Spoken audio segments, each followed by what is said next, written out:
4-for-1 here in Prairie, of course. Pleased to bring you the Toyota Minor League Cricket Championship presented by Sunoco.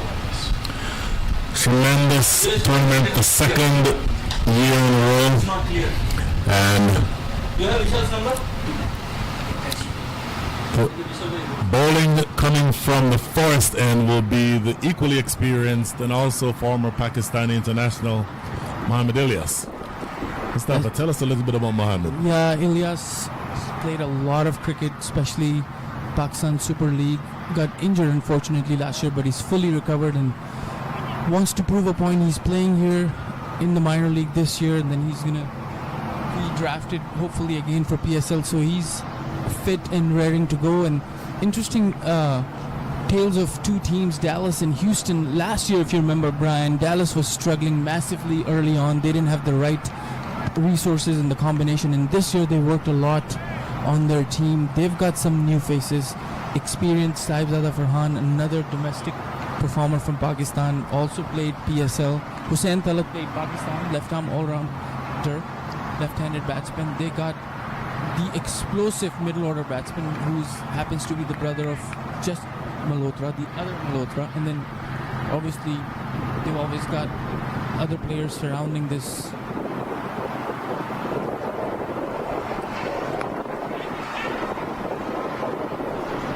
First ball lofted into the outfield, sort of a thick outside edge. Ashlyn Nurse running around from mid-off, planning to get to it.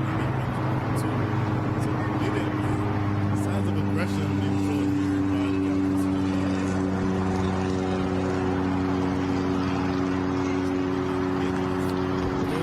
contact, and that is he would have wanted. So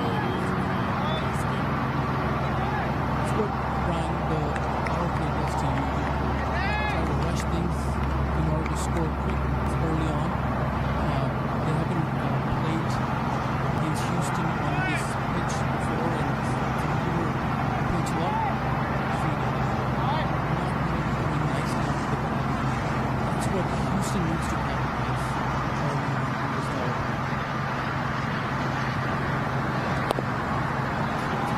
at least two more. All the way to the fourth. That was actually timed much better than I thought it was. Beautiful shot by Sajid Dowden. Very full by Ilyas, probably a little bit too straight. Aiming toward the leg side. Just had to go for four. Straying down the leg side, and Sajid taking full advantage of that delivery, just clipping it square leg region. Obviously, just two players outside the circle, so that's where Ilyas needs to come back in and adjust a little bit his line length. And if they can get wickets, it's very important for Houston to get a game. But this is all Texas. Houston is playing Lone Star tomorrow. He goes again, right down, coming forward. Well, a quick wicket to start things off, but Captain Sajid Dowden appears to have his mind made up to be aggressive today, Mustafa. That's right, he's not taking the first loss, Ali Rana's loss to heart. He's playing his aggression, and Saibzada is actually known to be more aggressive for batter than Sujit is, but Sujit's taking full. Actually, this one maybe slightly shorter in length, but still open for Sajid Dowden to come forward and trap. So the second and four is by Sajid Dowden, looking very aggressive against Ilyas. That's delivery. Getting to the outside this time, fielded up and looking for a run. And Sohail Tanveer just he's played 2 games in Chicago. He's just amazing for 220. 4 overs for 13 runs, 14 runs. So Dallas Mustangs have done their homework and they're scouting report. They know that in the first passage of the 6-over power play, they have to take chances against the Mustangs.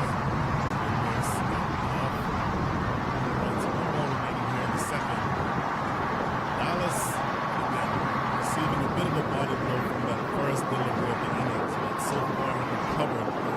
They're scoring at the rate of 8.4. Back with that dot ball, they're scoring at the rate of 7.64. Teams coming in with a very nice streak. They've only lost 1 game all year. Yes, coming in to close things out here. But looking to pull this one. It's the end of the second over. At the end of 2, the score is 15-1.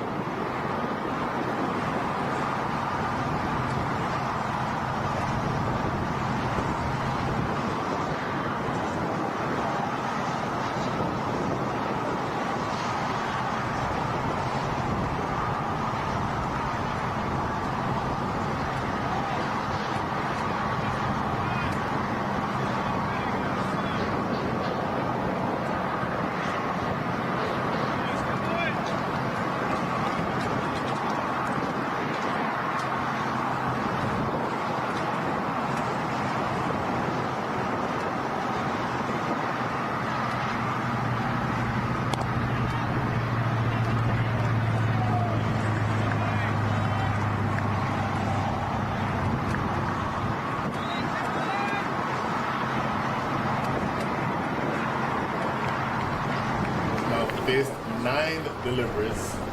Check that, make that 10 deliveries. 13 not out with 2 fours. So he's looking really aggressive to start out with, striking it at a rate of 130. Batter at the non-strikers end is Farhan Saibzada. He's only faced 2 and scored 1 run so far. Short, slower delivery. Not quite getting that one right. The big man from Pakistan and umpire Owen Brown with the outrage or outstretched hands signaling a wide. Umpires today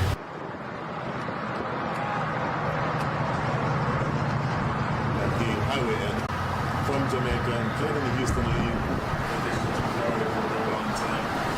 Then the umpire at the forest end, Cameron Best, also known as Burgess. Drifting down the line side, just a little too straight. So tender, different things. So the umpire from the forest end is Cameron Best. Some of you remember 20, 25 years ago when there was a young tearaway left-arm pacer in the Houston League. Cameron Best happened to be your cover here. Cameron Best was my captain. I was just born that time 20-25 years ago, so I'm not sure. But back to the action is Surreal Tanveer coming from the highway end. And this is exactly where Ilyas needs to watch, observe and bowl. Very experienced bowler, and interestingly, Brian, I'm not sure if you're aware of this, I was chatting with 20 wickets away from 400 T20 wickets. And that's what he is aiming for.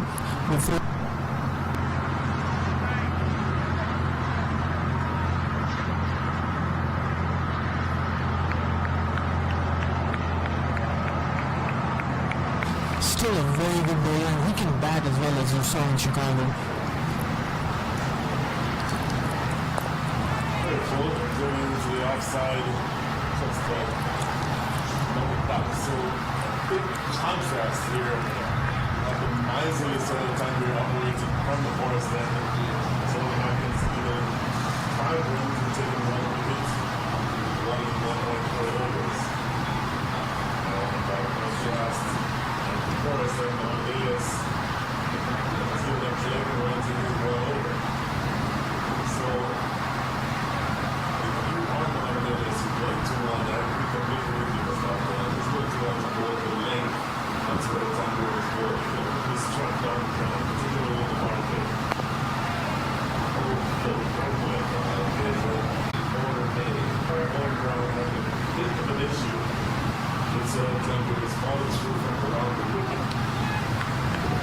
sometimes as a left arm operating from around the wicket, it becomes difficult to not cross into sort of too close to the danger zone. So just a quiet word, not an official warning. I don't think there's 1 lower remaining here in the 3rd.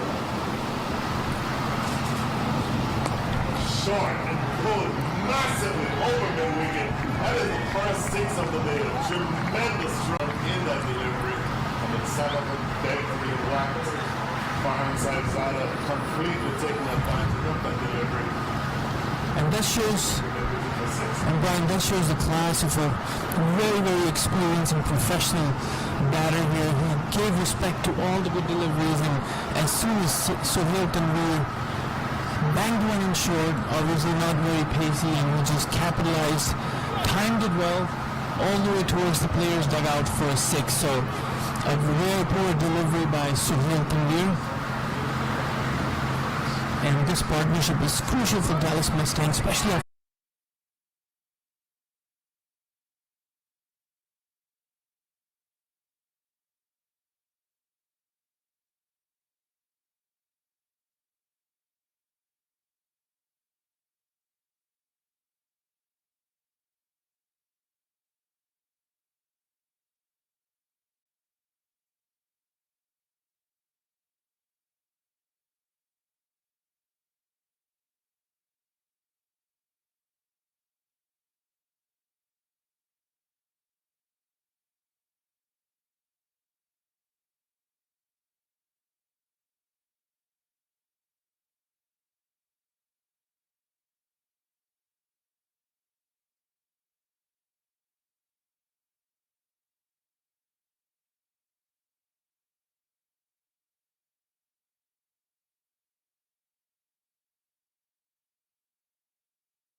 Everyone says he's so good looking, and he never forgets to call.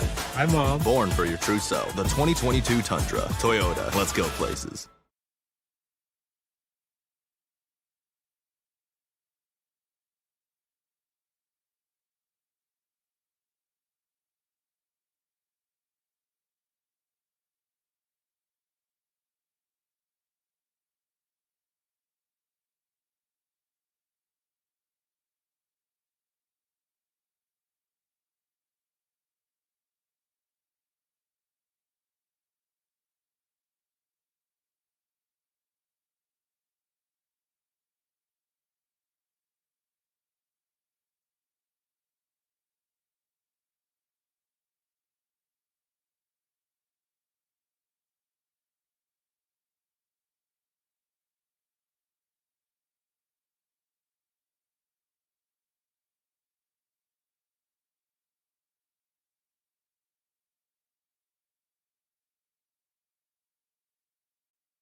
Okay, for one, as a reminder, We're pleased to bring you the 2022 Toyota Minor League Cricket Championship presented by Sunoco.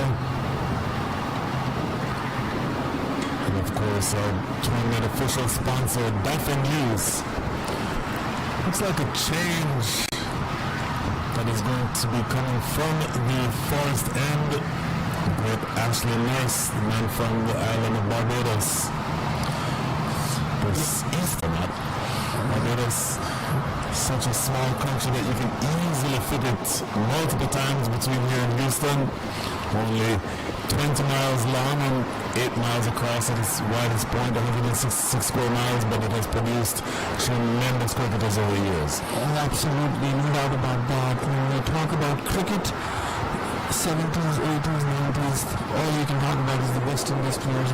But cricket, just by watching those players, Ashley Nurse, a very experienced campaigner, second year here with the Houston Hurricanes. He hasn't bowled that well this year, Brian. He was very good last year as he was mixing his deliveries, a quicker delivery, a flighted delivery. This year he's kind of struggling to find his line as he's bowling in the power play.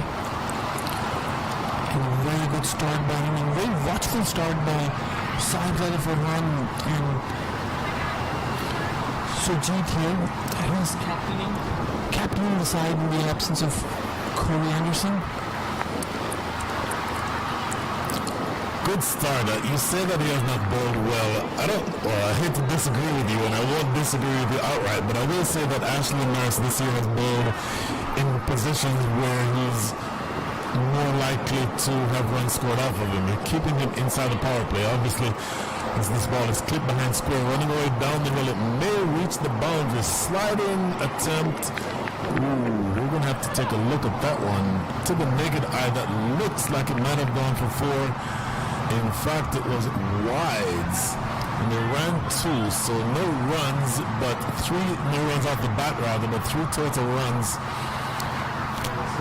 But as I was saying, Mustafa, as Ashley Nurse is operating from the Forest End, we're asking an off spinner to bowl inside the power play, and from what I've seen also bowling toward the back end of the innings when he's being attacked. So I don't know that it's necessarily accurate to say that he hasn't bowled as well as he did last year, but I think he's just been in a position where they're gone after him as this ball is clipped into the onside just for another quick single. And you're right, Brian, and it's just because this year Houston, Ashley, and even Gaurav and Asad Shafiq was playing with an off spinner, so they're missing that left-arm spinner Karthik who's injured, or a spinner. And again, this is the 3rd delivery in a row where the batter has gotten inside us towards the behind the keeper at the short third minute, and a good over. Wow. Ultimately a great over. Just 5 runs coming from it, and of course 3 of those 5 were wide down the leg side. So I would think, based on the way that Ashley Nurse has started out here, he'll be looking to do good things with his remaining 3 overs. 33 for 1. If I tell you the easiest way to maximize your tax savings, get bookkeeping done, and having a better financial position in the market, is to call 1-800-250-8596. So what are you waiting for? Just pick up the phone and call us now.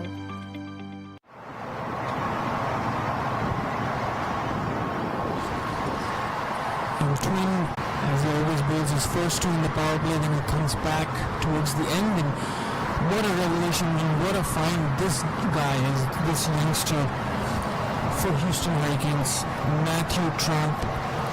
A great all-rounder. He's bowled well, he bats well, he's been asked to bat in different positions in pretty much every game that he's played. He's opened the innings, he's come number 3, he's come number 6.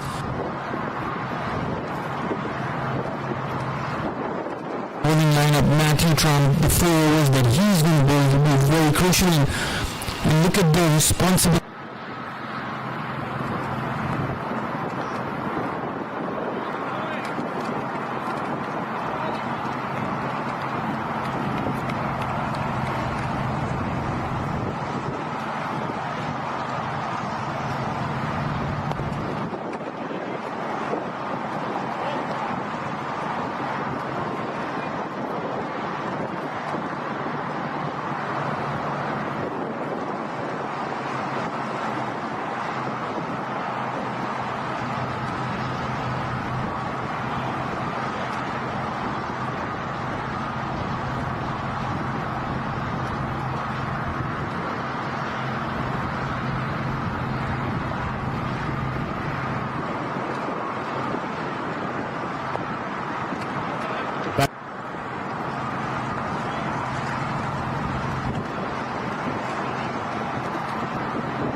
Tricky pitch, slightly on the slower side. You can get runs if you stay and wait for the deliveries, but the toss and the decision to bat first is more on the side of confidence, where you have just lost one game and you've owned this minor league so far, and you want to bat first, as this one tucked towards the square leg for a single. You want to bat first, put a score on the board, and basically put the struggling Houston Hurricanes under pressure, as Hurricanes have only been successful in chasing one total so far.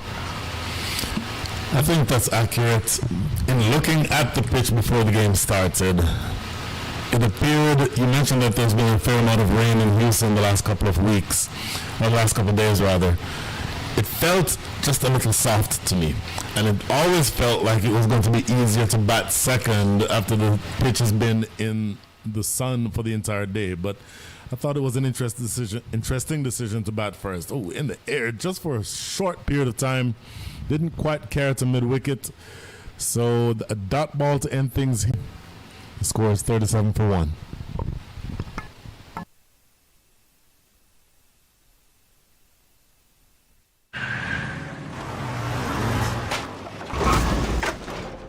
What's up, Doug? What got into you? At Sunoco, we know how to fuel peak performance. Fuel your best.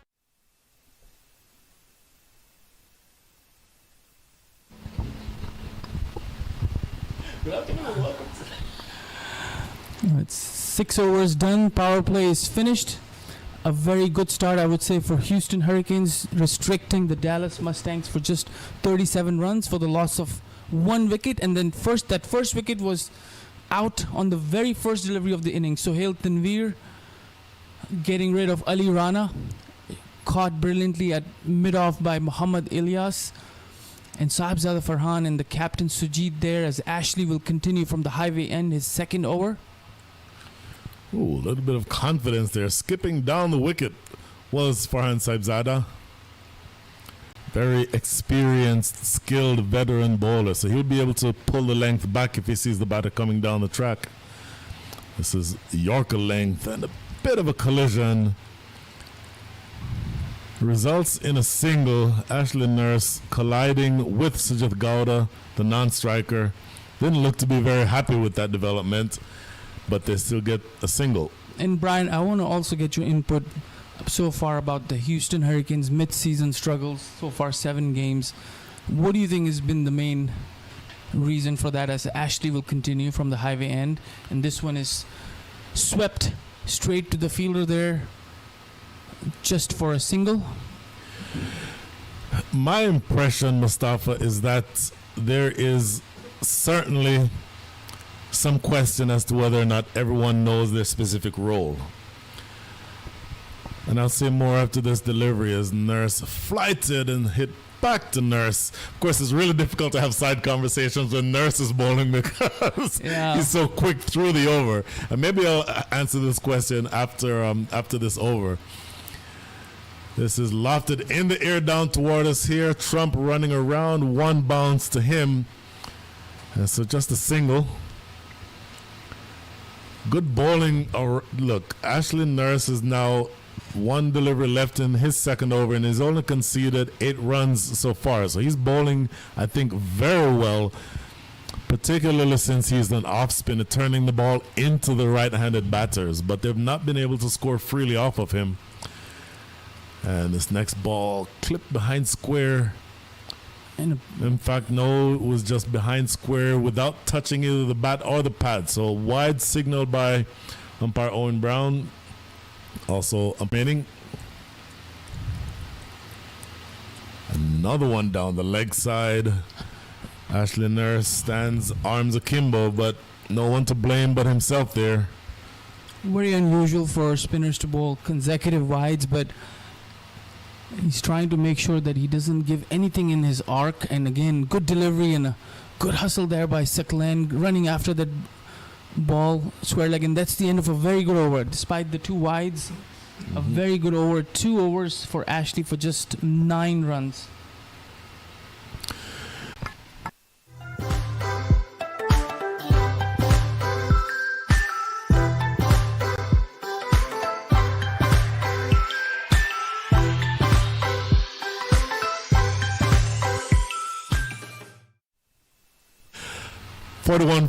Check that, 42 for 1 at the end of 7.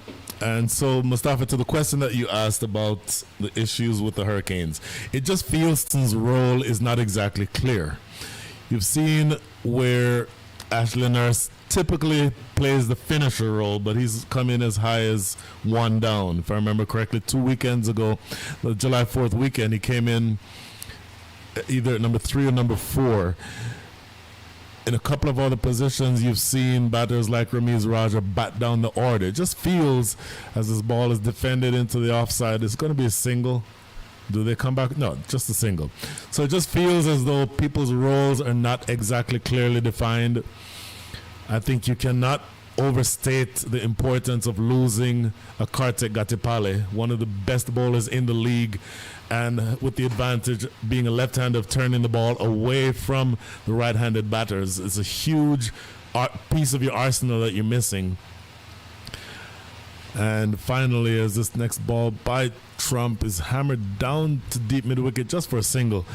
And then I think you cannot overstate how important it is to lose Willem Luddick in the middle of your order, both with the ball and with the bat. So all of those things combined, I think, lead to the position where the Hurricanes aren't as strong a team as they were last year. I agree, and I think the key point there is that Houston is trying their sixth or seventh opening pair in as many games, and Yep. that shuffling of the batsmen and batters and playing in different roles, that's not new to Houston Hurricanes, but they still succeeded last year, and that's because they had Willem Ludwig who would come in on his set number at number. That really made a difference. And then the bowling attack, like you said, Ali Khan, who played about 8 games, Nasir Jamali, you had Singh this year can.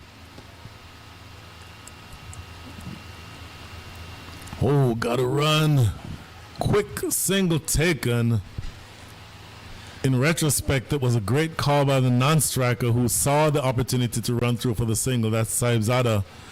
Saw the opportunity to run through. And in fact, that was Sujit Gowda who ran through immediately, had to take off immediately because that fielder at short third man had all 3 stumps to aim at and hit the stumps directly. But umpire Owen Brown judging that he got in safely. So another quick single taken.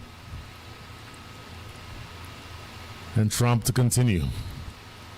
Huge hit. That one was in the slot. Absolutely in the slot.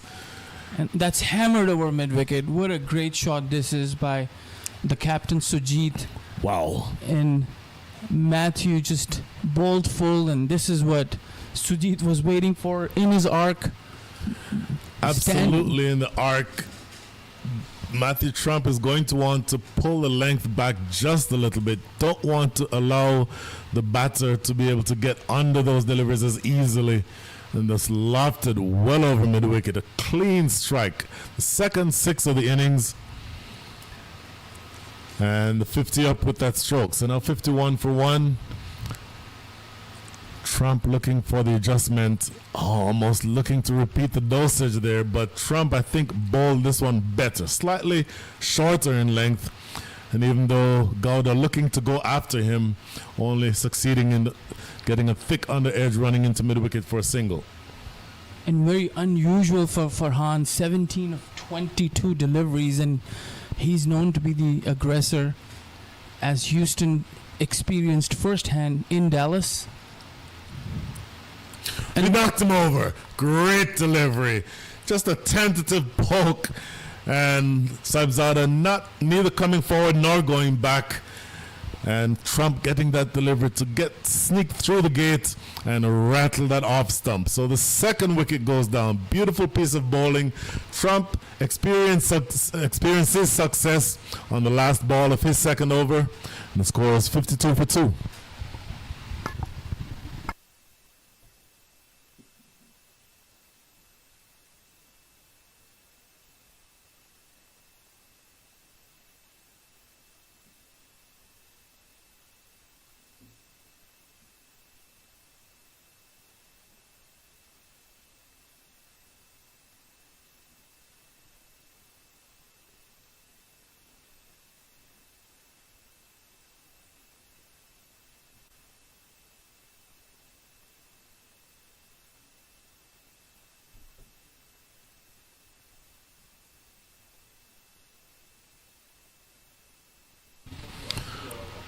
Welcome back to Prairie View. We're pleased to bring you the 2022 Toyota Minor League Cricket Championship presented by Sunoco.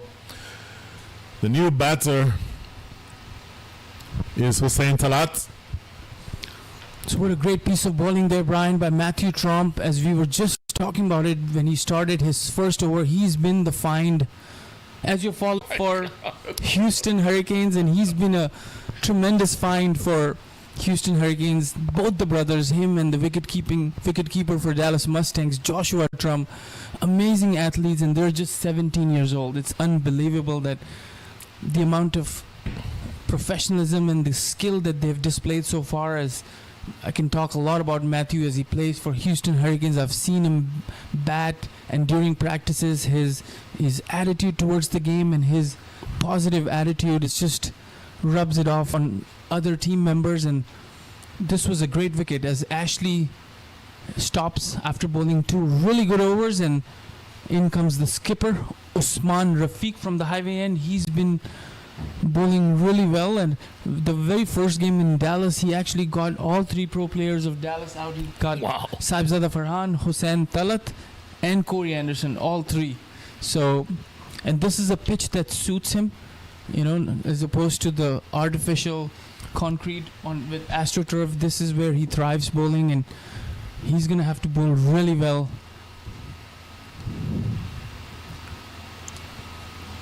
Just dropped out to say, because if he picked up three wickets by an off spinner in a T20 match is impressive enough. But to do that on an artificial surface where there's little to no turn, you as a recovering off spinner will know this, Mustafa.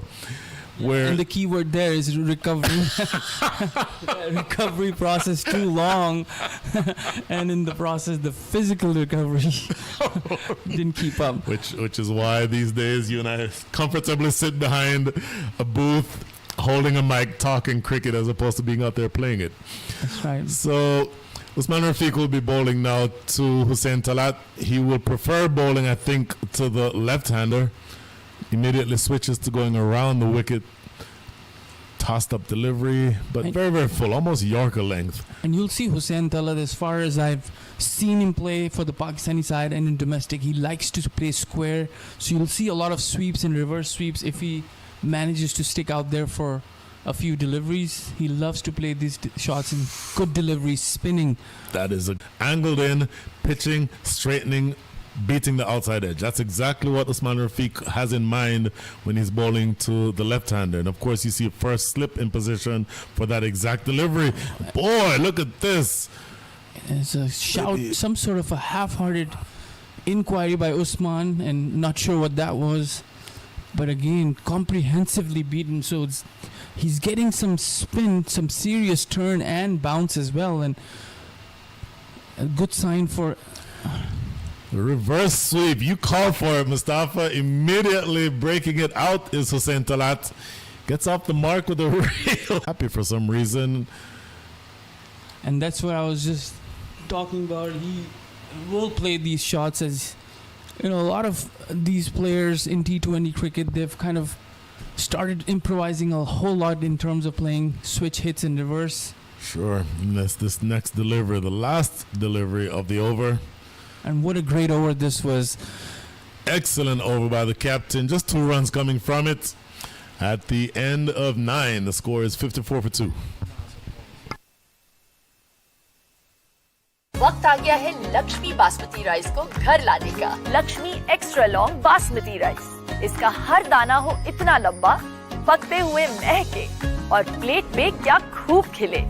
हाँ, मेरे घर लाने का।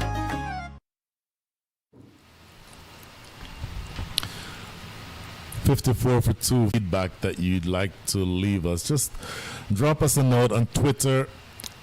Just go on Twitter and search for MiLC, Minor League Cricket. We'll do our best to get through any comments or answer any question. We're criticizing 2 old former Houston Cricket League players for talking too much again about their exploits. As Trump back into the attack. This is cut away beautifully. That's a great shot. Any left-hander would be satisfied with that shot. Just a little too short and wide on that occasion, Mustafa.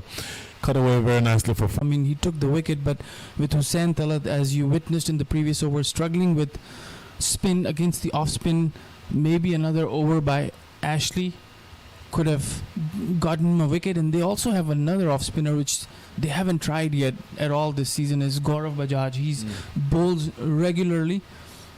So it'll be good to see when Usman brings in his other options. He's got a similar bowler like Trump, a youngster, Ryan Bhagani, also waiting. And then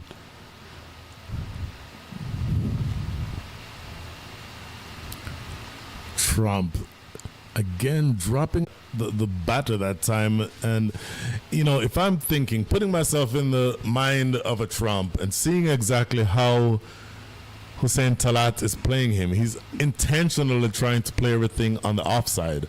I'm wondering if it might not be worth it just for a delivery or two to go around the wicket and try to spear it in toward his stumps and trying to have him play on the leg side, because he seems much more comfortable, at least to Trump, playing him in the gap between extra cover and backward point. He seems to be more comfortable in that way. Yeah, and Trump would be happy to concede that single, as he would probably love to bowl to the right-handed batter.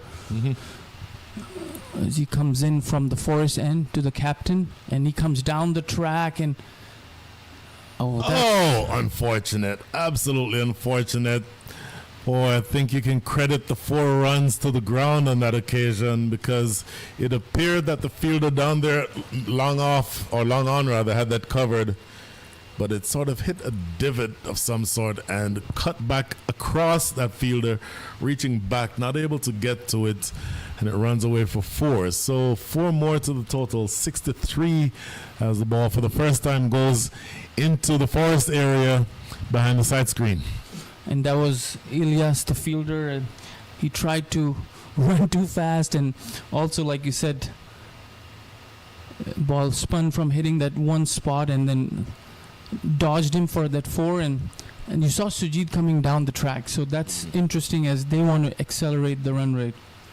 Oh, he knocked him over. Absolutely great delivery again by Matthew Trump. So he's been a little expensive in the last several deliveries, but he has taken 2 big wickets. And as a captain, Usman Rafiq, you will take those wickets every single time you swing across the line by the captain, Sujit Gowda, completely missing out on that occasion. And the furniture again is disturbed. So Matthew Trump hits the stumps for the second time in today's match. Score is 63-3.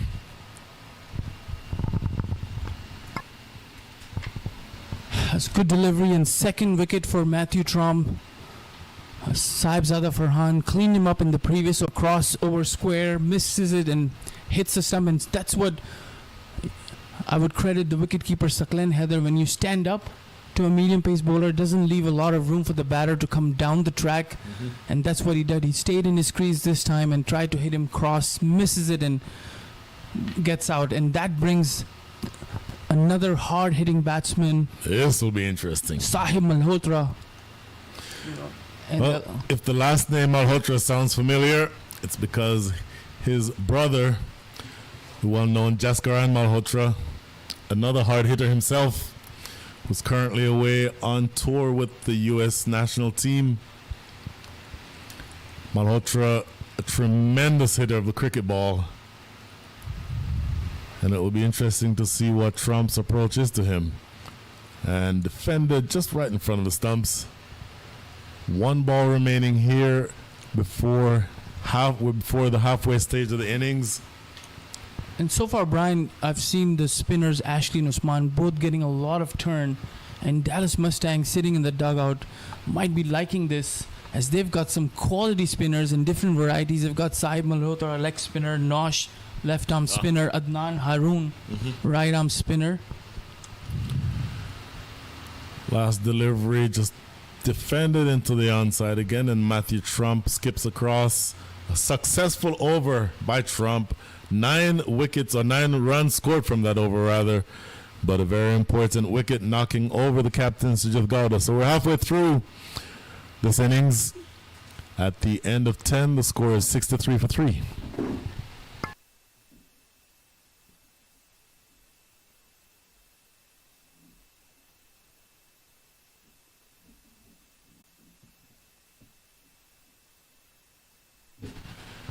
(63-3) as the captain Usman Rafiq continues coming from the highway end, and I am pleased to be joined, as Mustafa Himani is taking a quick break, to be joined by a man who is no stranger to cricket here in the Houston area.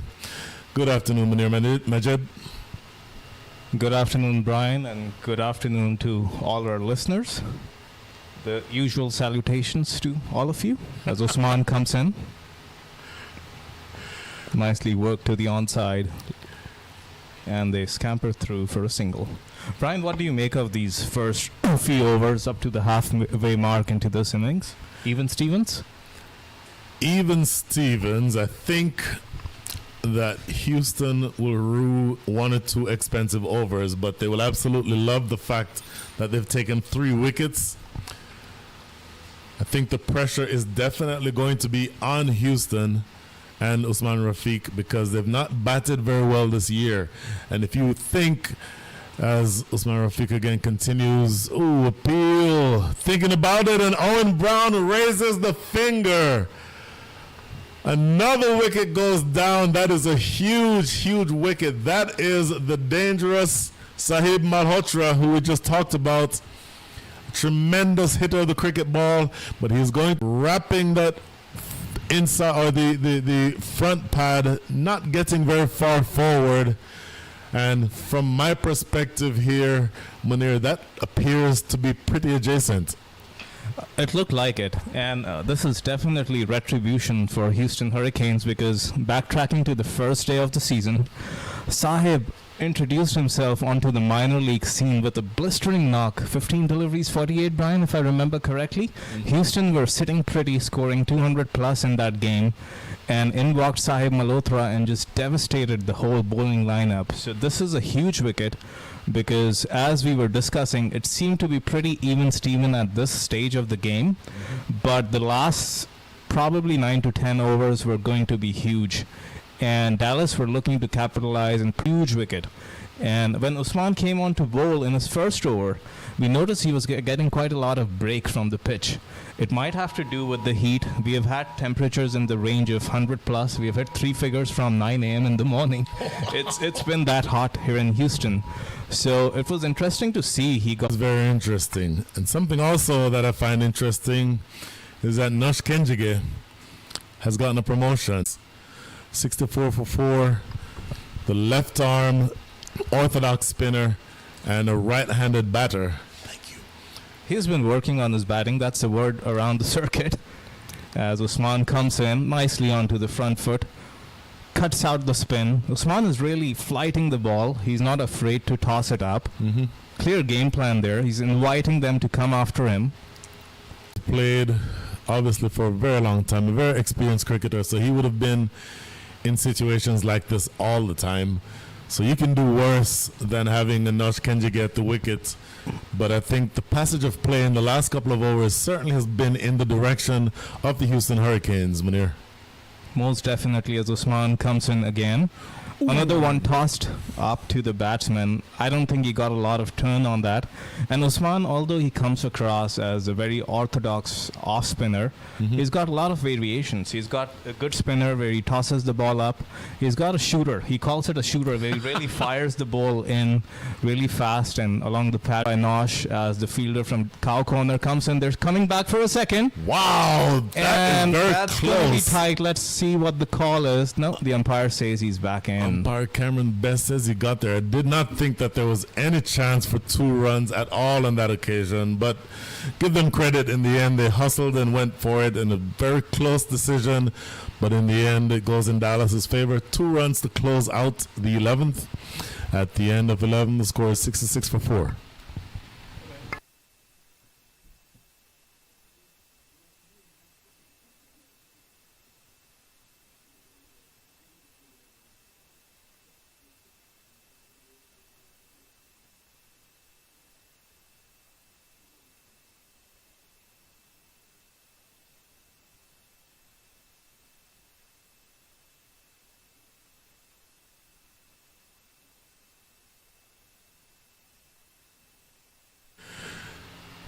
Back at Prairie View, Matthew Trump will be coming back, and he's done exactly as I suggested, going around the wicket. I think that's a better angle, at least initially, for Hussein Talat.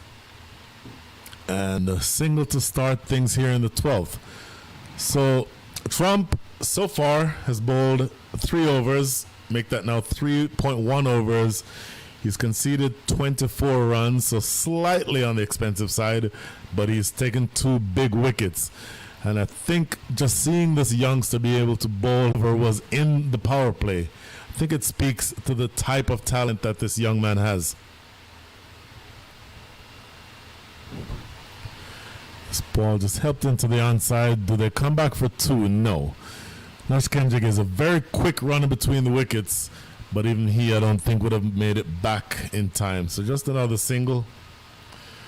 As we were discussing towards the start of this innings, that how the Hurricanes have missed Willem Luddick. Those are big shoes to fill, but I think Trump has done an awesome job coming into such a role with the bat and the ball. Oh, slow delivery. That was a bit of the commentator's curse, Munir. In fact, that has happened every single time I've issued a comment or a compliment this entire season. Every time I say something positive about any one of these players, something bad happens. So on that occasion, Likewise, I've had an act too. So we'll just call it as we see it. We'll call it as we see it. Deal. And just drop down into the offside rather. Just a single to short third man. Sohail Tanvir, it appears to be a short third man. So looking to sort of handicap the rest of the way, Matthew Trump will be done after this. And this is the 12th over. So 8 remaining. 2 of those are going to be bowled, I believe, by Ashley Nurse. I almost said Ashley Giles. Another 2 by the captain himself, Usman Rafiq.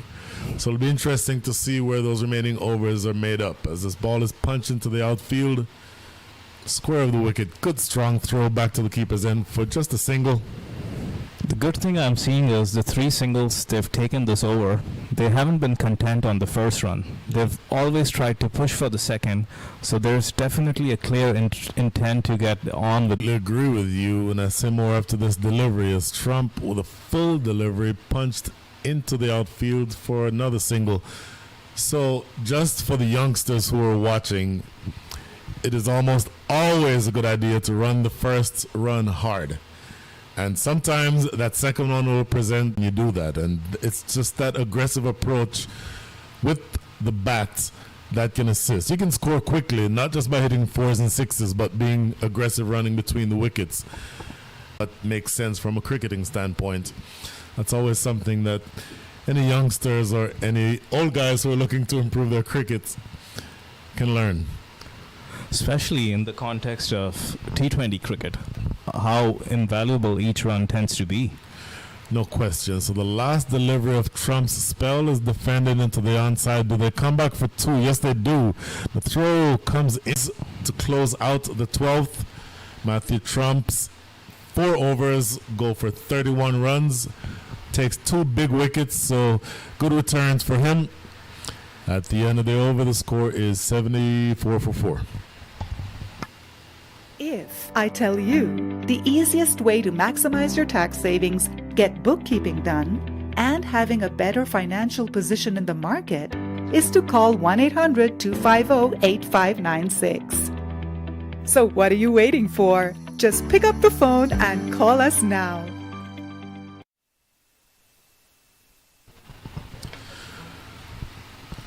Welcome back to Prairie View, the Prairie View Cricket Complex. The 2022 Toyota Minor League Championship presented by Sunoco. And our presenting sponsors, DAFA News. Captain Usman Rafiq will be coming on to bowl his 3rd over. 2 very good overs so far, very miserly, and has taken 1 wicket. 2 overs, 1 for 5 are his figures. He's bowling now to Hussein Talat. Huge hit into the outfield and sailing well over the top of square leg. Goes all the way for 6.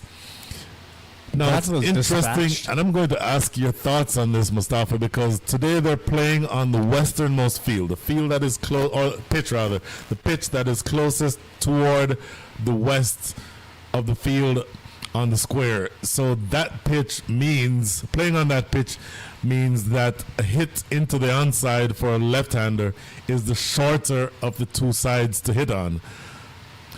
This in the air does not make contact with this one, and it is taken in the deep. Captain Usman Rafiq with the raised, outstretched hands. Another wicket goes down. Toss the card out there. Hussein Talat going for it again, wanting to hit a second 6, but only succeeding in top edging. And the fielder deep at square leg takes another simple catch. So the 5th wicket goes down.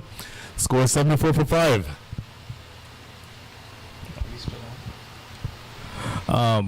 Coming to your observation, Brian, it seemed to be pretty interesting that we are playing on that wicket, and obvious left-hander, the hit towards cow corner and the leg side overall is a short boundary.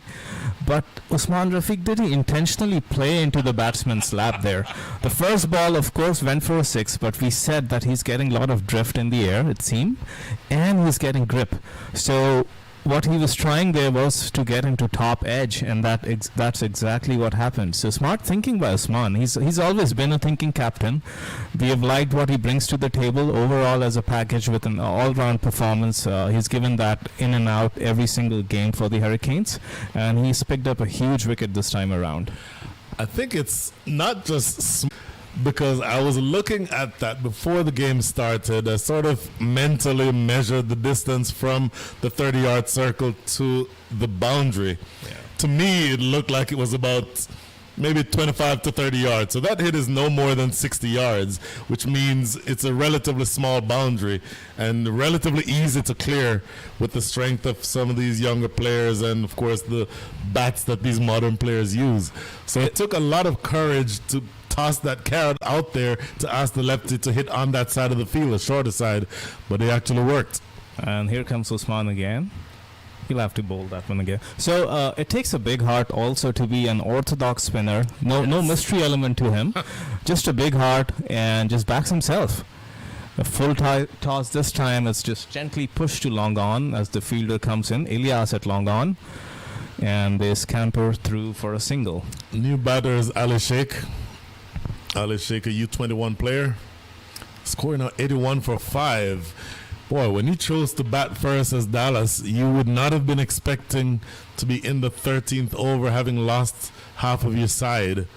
So I think so far on balance, Houston is the happier of the two sides now as Usman Rafiq continues to work in the diving attempt there by the fielder, short fine leg, not able to get there. The throw coming back in and they run through for 2. Without a doubt, Brian, this is refreshing from the Hurricanes, especially given that their batting unit hasn't clicked on this kind of a day. I don't think they're looking to chase anything more than 130, 140. So the next 7 overs or so, they really need to keep ticking and getting those wickets and not letting these batters get away, because Dallas, all of their entire lineup is clicking this season.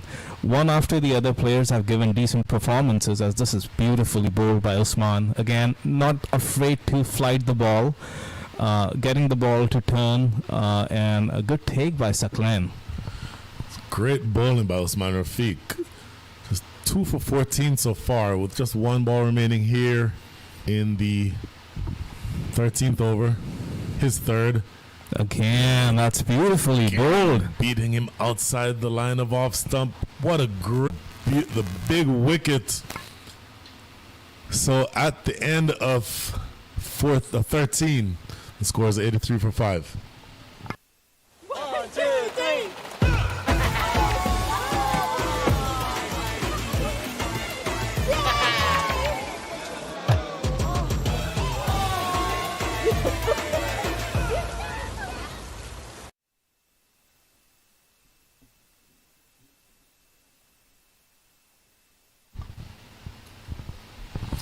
83 for 5. Last 7 overs. And Ashley Nurse coming back into the attack to take up the attack from the Forest end. He's bowled 2 overs so far. Conceded 10 runs. Off spin appears to be doing the trick so far for the Houston Hurricanes. Ball just defended into the offside for a single. We've summoned Ashley Nurse for quite a few overs now. Given how well Usman was bowling, there were definite signs that spinners might do well on the surface. So let's see how Ashley goes about his last 2 overs.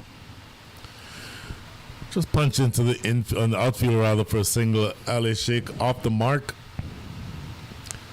In fact, he was already off the mark. He now moves up to 2 from 3 balls faced. He got a nice, juicy full toss to welcome him to the crease from Usman. But that's the thing, if you're courageous and you're tossing the ball up, you'll end up bowling or missing your radar every now and then. But since Hurricanes have been on top and they've taken 5 wickets, there hasn't been a lot of intent in these last 3-4 overs. So they've gotten away with some bad balls. And that's a huge appeal. There was a slog sweep. Saklan was appealing for the under edge. Seems like it missed everything. There was the only one appealing on that occasion, which generally is a dead giveaway. I like keepers, Brian. I like keepers. They bring a lot of energy. Ooh, just a little too wide on this occasion. Ashley Nurse had issues in the last over that he bowled, pushing a couple down the leg side. And this occasion, a little too far wide outside off stump. Umpire Cameron Best asking him to re-bowl that one. And this one now defended just behind square on the leg side. Run through for a quick single. Bunt and run is not a bad option given where this innings currently stands for the Mustangs. At least get to rotating the strike a little bit, and then once you're settled into the crease, look for the big boundaries. I think given they've lost 5 wickets, they don't want to expose their tailenders quite yet. So this is a crucial pair in the context of this game. They have to bat on till maybe the 18th and 19th over. I completely agree with you. So I think Houston is also sensing that, because you'll note that each of the fielders on the infield has snuck in a few steps. Oh, what a great delivery by Nurse, pitching and leaving the left-handed Ali Sheikh. Another dot ball. So the last handful of overs have not exactly been quiet from the standpoint of scoring runs, but a few wickets taken by Houston as this ball is too wide again by Ashley Nurse. So Ashley Nurse, a handful of extras. Usually he's a very economical bowler, very accurate bowler, but so far today spraying the ball around just a touch. And this one now bunted down to, let's call it cow corner, looking for 2. And yes, no. They finally end up with a yes. What I do like from Usman is he's attacking. There's a slip in place for Ali Sheikh. So that's brilliant from Usman. He's going for wickets most definitely as the over comes to a close. Fantastic. So the end of the 14th scores 8.5 for 5.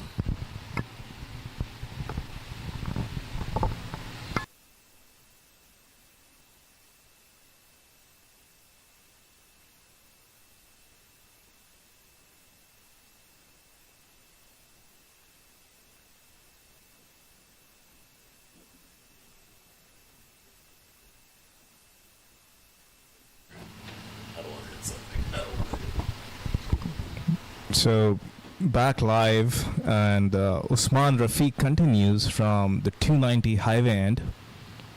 Here he comes in. And that's beautifully played with the turn. Good use of the wrist. Short fine leg scampers to get the ball back, but good running. The youngster U21 Ali has got a lot of stamina. The heat doesn't seem to bother him, and that's the need of the hour right now.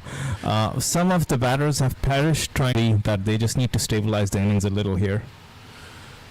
Boy, you really called it, Munir. Touch and run is what they're doing. No need to hit big if you have the athleticism.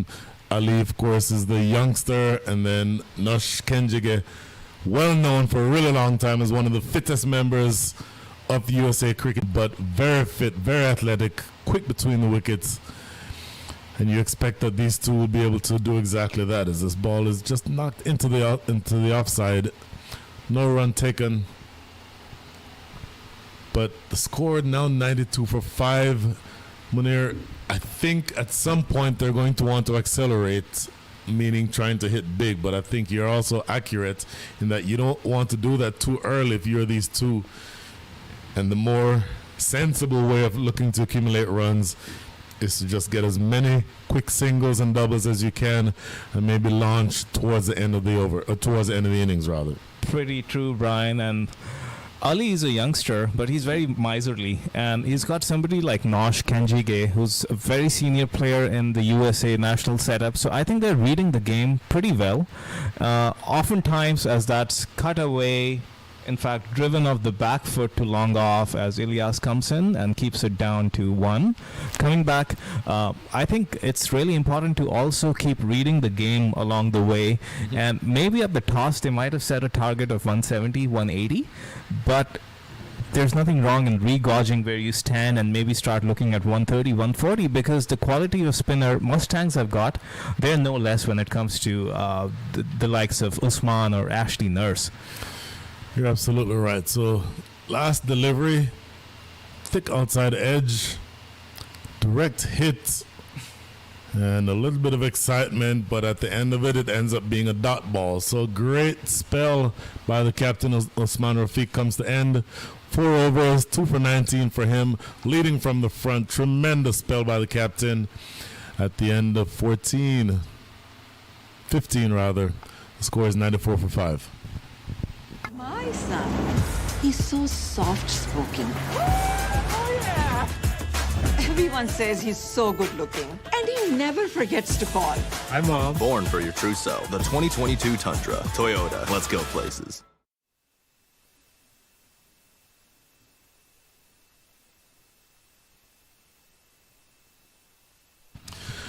Welcome back to the Prairie View Cricket Complex.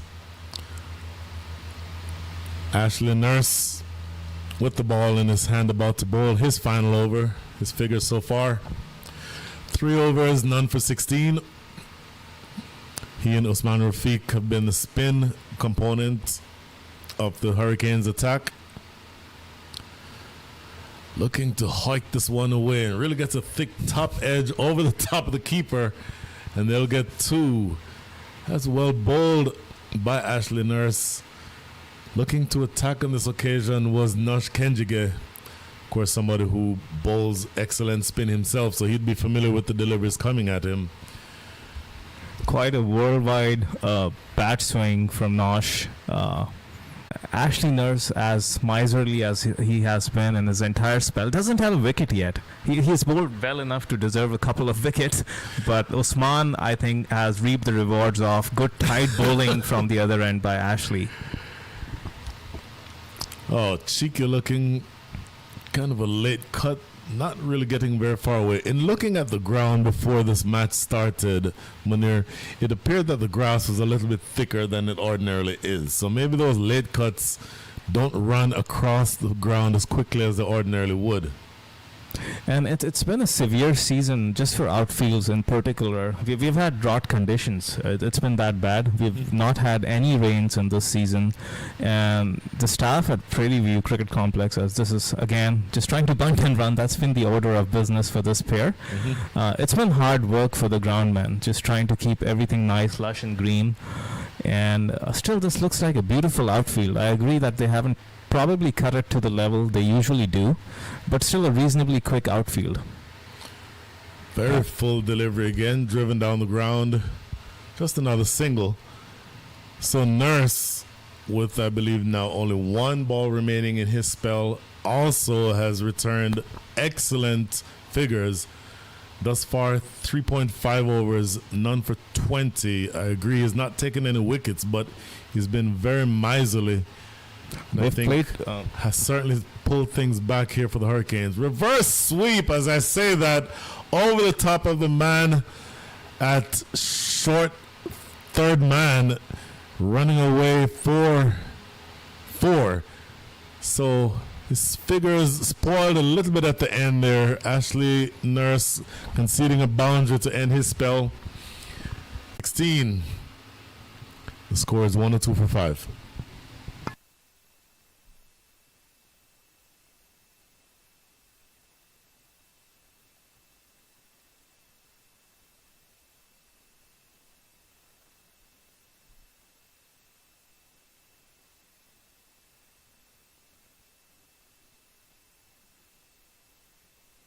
So, replacing Brian Walters, who takes a much-deserved break. He's been working the hardest in this commentary box. I have with me Mr. Mustafa Himani. What do you make out of this inning so far? The way the Mustangs are going, we definitely saw a lot of good intent from skipper Osman Rafiq, picking up a couple of wickets during those middle crucial overs, getting the big wicket of Sahib Malhotra himself, who is recognized as quite a finisher in this batting lineup. Sohail Tanveer comes back into the attack to Ali Sheikh, who works it to the leg side. Again, quick single. They were looking for a second, but that wasn't on. So, Mr. Mustafa, what's your take on this inning so far? Yeah, Munir, thank you. I think Dallas Mustangs have played well, considering the pitch is slightly on the slower side and has a lot of turn on offer. And like I was talking early on, Dallas, they've got good quality four spinners. Two of them batting right now, Ali Sheikh and Adnan Haroon. They've got Jaskaran's brother, Sahib Malhotra, another wrist spinner. And then they have Ali Sheikh, Nosh, left arm spinner. So they would probably love their chances if they can get to a total of 140, 145 runs, which is very much doable. They've got to start taking some chances. They've lost 5 wickets, just the 4 overs left, and out of those 4, Sohail Tanveer will bowl the 2 overs. Sohail Tanveer is he could be difficult to pick at times given the delayed bowling arm and the wrong-footedness about the delivery stride, and it's going to present quite a challenge for youngster Ali Sheikh and also Nosh. Coming back to the topic of the spinners the Dallas Mustangs have, it might be one of the best set of spinners in the tournament, and although the Hurricanes have played very well to the script, as we look at this ball, short ball pulled to Tromp, who's at deep mid-wicket, keeps it down to a single. Mustafa, do you think the Hurricanes might have missed the trick by not introducing a third spinner, given how much the ball is gripped and how good the 8 overs from Ashley Nurse and Usman have been? Yeah, certainly, and it's not that they have any spinner available on the bench. The players sitting out is Ninad, Josefa, Hassan and Wasi. So previously in the first few matches, Asad Shafiq actually was a find for them as a bowling option. He also bowled off spinners and took some key wickets. The batsmen were caught ball watching. There was a loud appeal against Ali Sheikh. That's what we were saying. It could be very hard at times to pick the ball coming out of Sohail Tanveer's hand given by the umpire. Gaurav Bajaj might have been a good option. We have seen him bowl quite a bit in the local Houston League. He plays a bunch of his cricket on the East Coast and the Washington Cricket League. He hasn't been surprisingly used this season, but I think just recuperating from the loss of Karthik Gatapalli, one of the highest wicket takers in the last season, as Sohail Tanveer comes in, swung by Nosh, again goes down to deep mid-wicket where Matthew Tromp does the cleaning, keeps it down to 1 run. And that's over 17th, bowling 17th over, and he hasn't conceded. Sohail Tanveer, considered a T20 specialist. He still looks like a stallion. His demeanor on the field, the fitness level, the way he's running in, it's just brilliant to see.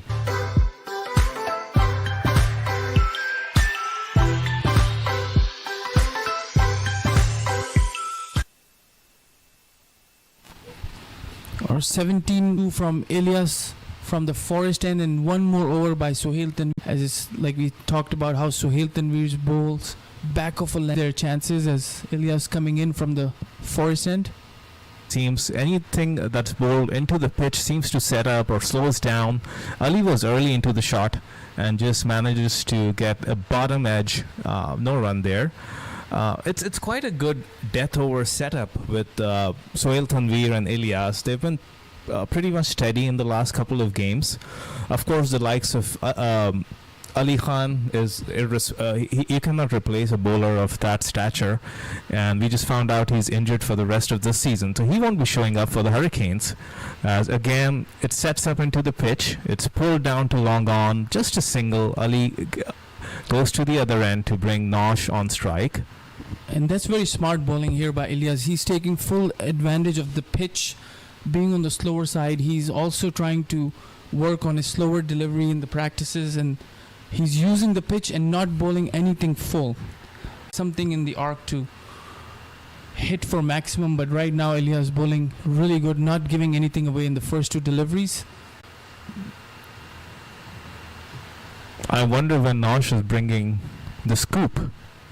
That's been one of his stable shots, and as he cuts this one to sweep a cover, again a single, so good steady over so far. Just 2 runs of the first 3 deliveries. Usman would be super happy with this. He has requested a change in his bat. I wonder if the heavy Willow is coming out now. And brilliant bowling by both the spinners. Ashley 4 overs for 24 runs. And Usman 4 over for 19 runs for 2 wickets. Wicket of Hussain Talat and Sahib Malhotra. In a squad that's pretty much misfired, he's been one constant who has performed game in and game out. As again, it's bowled into the pitch, beautifully pulled away by Ali Sheikh. The new bat, the heavier bat, definitely works. That one really seemed to ping off the bat and goes to the square leg boundary for 4. So that one boundary. So much welcome boundary here for Dallas Mustangs. You've, Mustafa, seen Ilyas quite closely. Is his strength bowling into the pitch, rolling his fingers, or do you think he also bowls the Yorkers, the slower ones? As we were just saying, he seems to try one, kind of got his bearings wrong, but Saklan Heather has been a beast of a keeper behind the wickets. That so easily could have gone for 4 byes because he got it on bad bounce, but he stopped that ball and kept it down to no runs. Yeah, he's been trying to on his Yorkers and giving away a lot of runs in the death overs. So he's cut down his quicker deliveries and also cut down on his run up. That was a full delivery, driven straight down the ground for a single. There's obviously that intent to come back for a second, but that wasn't on. And this has been a great over so far. Yeah, except that one boundary, and that's the close of this over. The score from Mr. Himani is 113 for 5 at the end of 18. 1, 2, 3.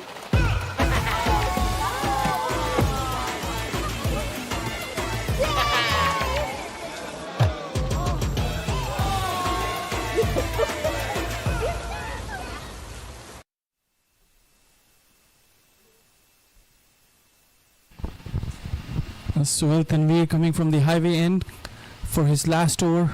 Spelled 3 overs, 15 runs and 1 wicket, Munir. It's quite a blessing to have somebody of the stature of Sohail Tanveer. Although he's been playing international cricket for the last 16, 17 years, playing a lot of franchise cricket. I still recall the first season of IPL when the whole revolution started. He was part of that Rajasthan Royal squad. Seems like way back in the days, but here he is, still running in at 110 degrees and bowling as miserly and as smartly as anyone could in these conditions. And reminding of IPL, he was the purple cap winner, the very first highest wicket taker, which is what purple cap means. And his figures for 6 for 14 was intact for 10 years until Alzari Joseph broke it after 10 years in IPL. So a lot of good records and accomplishments, especially in T20 cricket, which he loves to play. The action makes him quite unique in this context, the T20 cricket, as this is beautifully flicked down to square leg.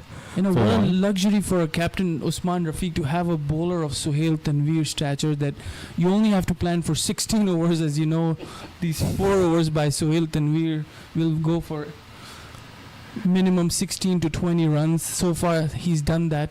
This is his 3rd game with Houston Hurricanes, and first 2 games 8 overs for 27 runs. In these few games, Mustafa, we've seen him play since he replaced Asad Shafiq. I haven't seen one batter try to get after him. They're content. Okay, there's the commentator's curse. But that's still kept down to 2 runs. Kind of overpitched. He gave them a half volley. He has kept his length back. Hasn't allowed the batsman to get under the ball. But that one probably slipped out of his hand. And Nosh went over the infield, gets 2 more runs. But in principle, I haven't seen batsmen try to get after from other 16 overs.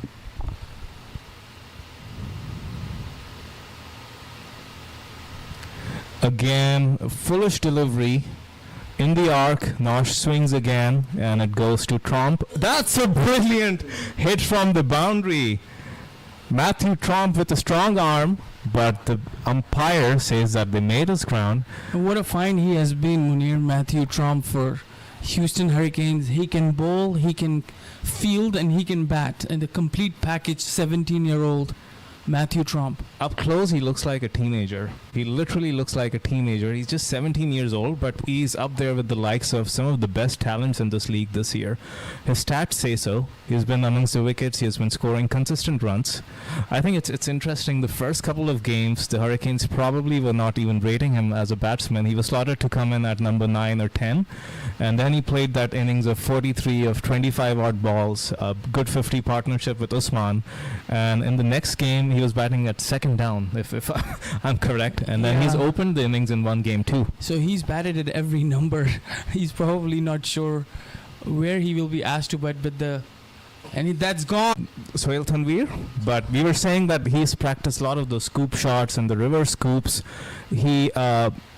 That's one of his strengths, and he missed the ball that time. His stumps get knocked over, so that's a big wicket.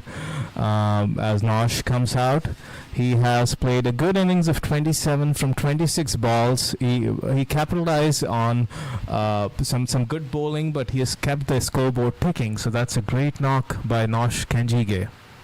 Yeah, good knock when he went in, and then 27 of 26 deliveries.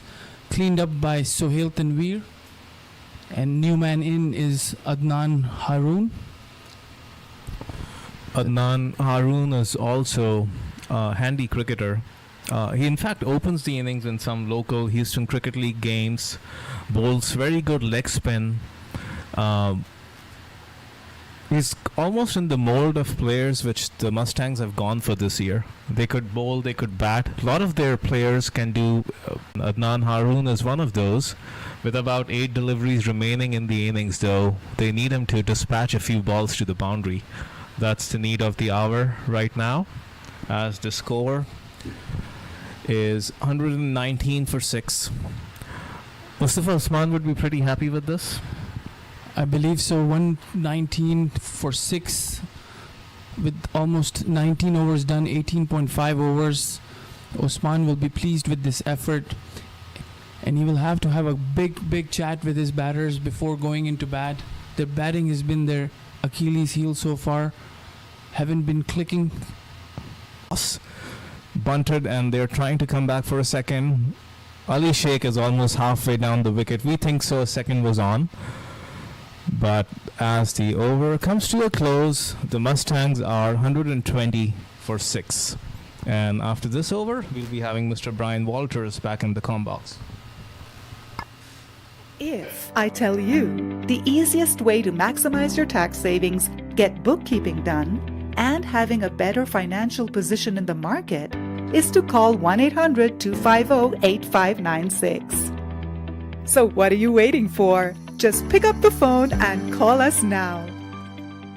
A year or two of what could be delicately termed in my career. I was bowling in 1-over spells. This happens to be another 1-over spell on my part. This last over of the innings to be bowled by the Piers Mohamed Ilyas. 120 for 6. And so I really do think that the Hurricanes and Captain Osman Rafiq are going to be very satisfied with where they are at this stage. 4 overs, 21 runs, 2 wickets for Sohail Tanvir. And Brian, you're right. You also used to concede 21 runs in 1 over, though. As Ilyas also bowled equally well, 3 overs for 23 runs. After the first expensive over, he's bowled, adjusted his line and length. And here's Ilyas. Oh, wrapped on the pad. Oh, there what? That's great running. Oh, no, not quite great running because he's given out. Tried to steal a bye, or leg bye would have been, because it wrapped him on the pad.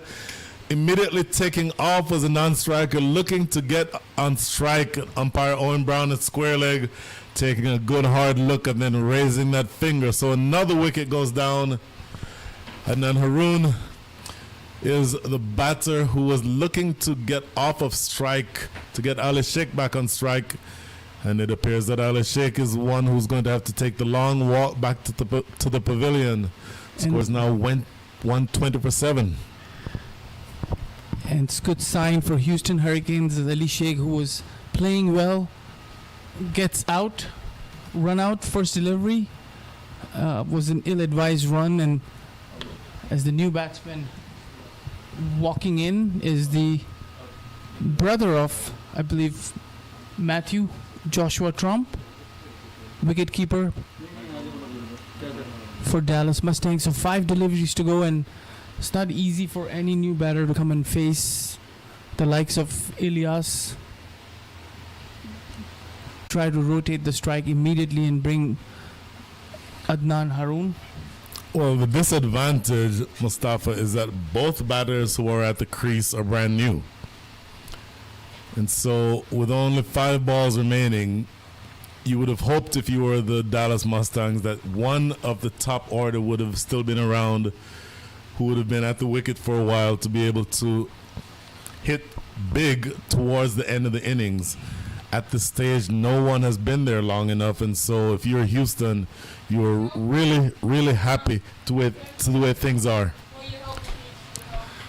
And some of these batters haven't gotten a chance to bat because of the fact that Dallas Mustangs, the top order, middle order, have played so well that some of these batters haven't gotten a chance to bat in the first 8 games. And this is a full toss again, trying to hit a Yorker, and a lot of pace. Even in the first delivery, Adnan Haroon completely missed it and went for a leg by, resulted in a run out, and this one again. So 2 dot deliveries, 20th over. So some good signs here for Houston bowling. 120 for 7. Just those 2 dots. I think that one was actually overpitched. He missed out there. Trump, just brand new to the wicket, had he been there for a few overs, I think he'd have been able to put that one away. But either way, 4 balls still to come. Here's Ilyas, falling straight right through the attempted drive, maybe just missing that off stump by a whisker. So 3 dot balls. What a great last over this is in progress by Mohamed Ilyas. He's bowled 3.3 overs now, none for 23. But most importantly, the last 3, or the first 3 deliveries of this, the last over, have been 3 dot balls. And so if you are Captain Usman Rafiq, you just want your big fast bowler to close this over out strongly. And here he is again. Short of a length, and now whipped into the outfield, square leg, couple of bounces, but just a single, Mustafa. So really, really good over thus far with only 2 balls remaining. Yeah, brilliant over here by Ilyas. First 4 deliveries, 3 dots in a single. You can't ask for anything better in the last over, especially with new batters coming in. And how about the hustle on the very first delivery, running towards the batter and getting that crucial run out of Ali Sheikh. And mind you, it's very difficult to bowl when you have a right-handed and a left-handed batter batting. So he got rid of the left-handed batter. Seems to be. So now Adnan Haroon back on strike. He's faced 2 balls so far. Scored only 1 run. He's facing up to Ilyas. Short and a slower delivery at the same time. Adnan Haroon plays about a week too early, and he has his leg stump rearranged. What a great over this is by Mohamed Ilyas. Going into this last over, just 1 ball remaining. He's already taken 1 wicket, has another by way of run out, and the wheels have fallen off the Dallas bus in the last over of their innings. Yeah, great piece of bowling here by Mohamed Ilyas. 121 for the loss of 8 wickets, as Adnan Haroon cleaned up by Ilyas. First wicket, but so far, apart from that very first over that he bowled, he's been tremendous. He's mixing his deliveries. He's tried to bowl some express pace and also slowed it down a bit. So great bowling here by Ilyas. Great bowling now. Nasir Jamali coming in to face 1 ball, assuming that it's not an extra. Nasir Jamali to the pitch. That's right. Completely new bowling attack this year for Houston Hurricanes. They had Ali Khan and Nasir Jamali. Hilton Veer last 3 games, and before that Hassan, Rashid and Josefa has kind of shared a few games. So Elias looking to close out here. Here he is. Falling straight, driven to short extra cover. They run through for a single. What an absolutely brilliant last over. 2 runs in that last over. Tremendous effort by Muhammad Elias. And how about the Houston Hurricanes? Dallas Mustangs winning the toss and choosing to bat. I think they would have been looking for something more along the lines of 140-150. As it turns out, they're knocked over effectively for 123. Just a quick look at the scorecard here. 2 biggest scores are going to be Sujith Gowda, 31 from 28, and Nosh Kenjiget towards the end, 27 from 26.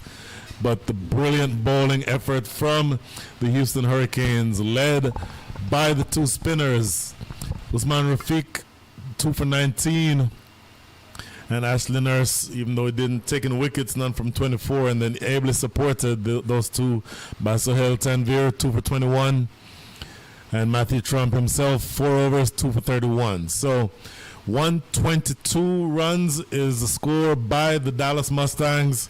A quick break coming up, and the Houston Hurricanes will be asked to score 123 to take the victory away from what I believe is the best team in the division. So quick break coming up, and we will be back in about 10 to 15 minutes. See you shortly.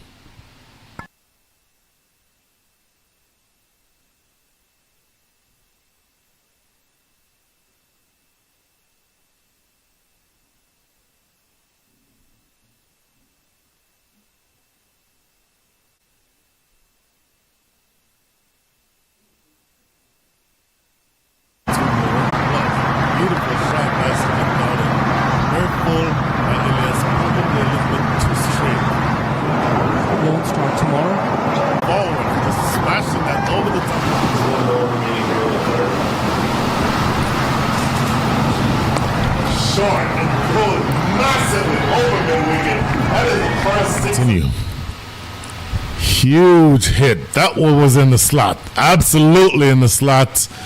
And that's hammered over mid-wicket. What a great shot this is by the captain, Sujit. Wow. And he knocked him over. Great delivery. Just a tentative poke. And Saibzada neither coming forward nor going back. And Trump getting that delivery to sneak through the gate and rattle that off stump. So the second wicket goes down. Beautiful piece of bowling. Trump experiences success on the last ball of his second over. And the score is 52 for 2. Exploits as Trump back into the attack. This is cut away beautifully. That's a great shot. Any left hand. Oh, unfortunate. Absolutely unfortunate.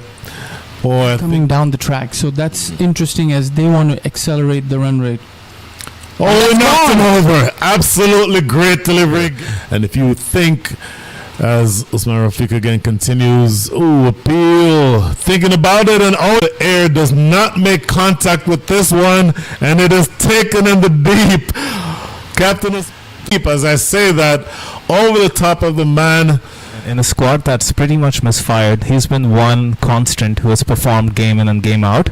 As again, it's bowled into the pitch, beautifully pulled away by Ali Sheikh. Again, a foolish delivery in the arc. Nosh swings again, and it goes to Trump. That's a brilliant. Here's Elias. Wrapped on the pad. There was. Facing up to Elias. Short and a slower delivery at the same time. Adnan Haroon plays about a week too early, and he has his leg stump rearranged.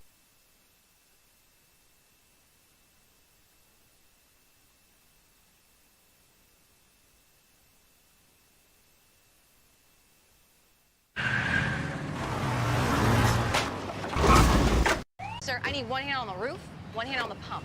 Timeout for Sunoco Go Rewards. Keep pumping. With new Sunoco Go Rewards, when you fuel, you save, because rewards come first. You're watching the Toyota Minor League Cricket Championship, presented by Sunoco.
Welcome back to the Prairie View Cricket Complex, and an absolutely wonderful scene being displayed here on your screens as we have, for the first time this weekend, the drone cam being operated by a man who is not only a brilliant commentator but also a tech guru supreme, Munir Majid, as the umpires Owen Brown and Cameron Best walk out. I'm happy to be joined by Mr. Prairie Mehta. Prairie, good afternoon and welcome back to commentary.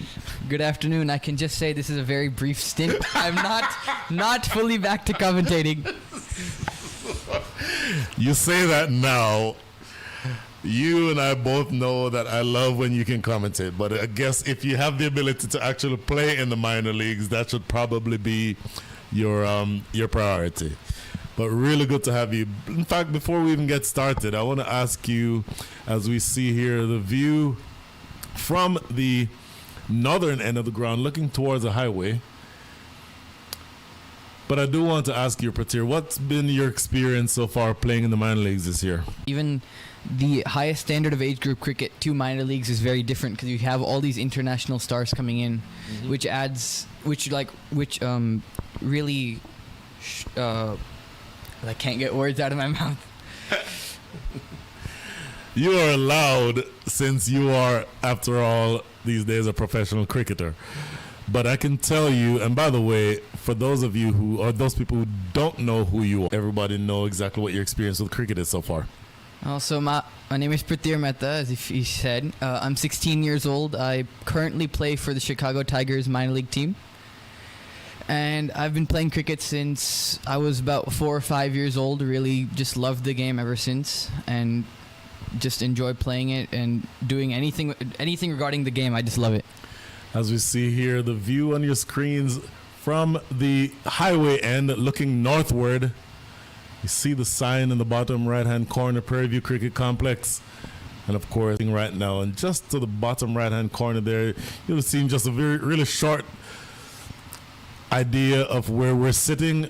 There in that red building to your bottom right is exactly where we're located here in the commentator's booth. In the meantime, we are about to continue here on the field of play. It appears as though Nasir Jamali will be the bowler coming from the forest end to take things up for the Dallas Mustangs. And I think Dallas, when they won the toss and decided to bat, and Captain Sujil Gowda had no hesitation whatsoever in choosing to bat first. I think they would have been looking for a score much higher than what they ended up with, 122. Yeah, definitely. You'd think batting first, especially in a T20 game, no matter how the pitch is acting, you want to get closer to 150. 150, I'd say, is probably a minimum nowadays in T20, no matter the surface. And Dallas with a very subpar total, 122 for 8. However, we've seen Houston Hurricanes struggle a lot with the bat so far this season, especially the man on screen, Ramiz Raja, has only scored 106 runs in 7 innings. I mentioned this in the first innings, where the Houston side just looked to be very unsettled, and where it did not appear to have been the case that everyone knew exactly what their roles are. But chasing a total of 123, you would think is very doable, and obviously just needing just around a run a ball, 6.15 to be specific. Anything in that range will give you the victory, a really sorely needed victory if you're the Houston Hurricanes. Because in addition to not being mathematically out, even though they've only won 2 and lost 5, they're still mathematically alive. But more to the point, just a matter of pride at this point. I think they just want to prove that they are as good a team as they were last year. Nasir Jamali, who was a member of the Houston Hurricanes last year, will be taking up the bowling from the northern end of the field, the forest end. And he will be bowling left arm over. And here we are to start the chase. Interim looks to be heading towards his good friend Ramiz Raja, just maybe saying a few words. You'd expect a lot of that. Of course, these players, not only do they all know each other, they've played with and against each other for a very long time. But just generally speaking, I think the tone or the temperament around this minor leagues has been one of great collegiality.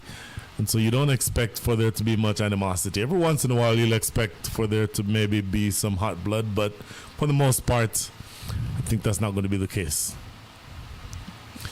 And of course, look at this. Absolute sloppiness. And the first run of the innings, the ball was defended. Absolutely no chance of a run being taken.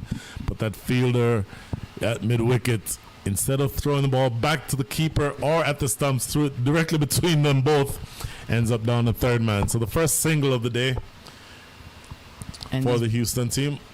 And these beautiful drone shots here presented by Munir. I mean, just look at that. Possibly, I'd say, the home of cricket in the U.S. right now. Oh, yeah. Last week we had 24 teams. I'll get back to that point after this ball. First ball into Munib. Ooh, looks like some swing there for Nasir Jamali. Hands on head. This Munib just manages to squeeze it out into the leg side. Nasir Jamali, the left arm over action, generally looking to swing that ball back into the right-handers. And with that being the case, you'd expect a heavy onside presence. So there's a mid-wicket, there's a man at deep mid-wicket, there's a short fine leg, and there's a mid-on. So a 5-4 field, which is not typically what you see for an opening bowler. Typically it's a 6-3 field. Once again, in. Okay. Let's say I was tricked by the umpire's signal there. Ultimately, it's a dot ball, but just for that second, umpire Cameron Best signaling to his partner Owen Brown that there's 3 balls remaining in the over. But just for a split second, you just got the impression he was raising the finger, but certainly not the case. So just 3 balls. This time much fuller for Jamali. Just pushed to short cover. Munib started off the season against this very team with 95 not out. Really announced himself in the minor leagues. First time he is playing. And since then he's struggled a little bit for consistency. However, on his day we've seen how destructive he can be. You're exactly right. Scored 95 in that first match. A few weeks later, his next highest score was 46. So, and bearing in mind that 95 was on an artificial wicket, so I think he still has a little bit to prove in terms of being able to produce on a surface such as this one. So an outside the off stump left alone, and it looks like it will be called wide. First extras here conceded by the Dallas Mustangs, and so far they've been pretty tidy, both teams, with that type of stuff. We did see Ashley Nurse struggling a little bit for control earlier, but other than that, it's been pretty tidy by both these sides. Pretty tidy. Going back to the Dallas innings, just 11 extras being conceded in that innings. It was the first extra conceded by Dallas.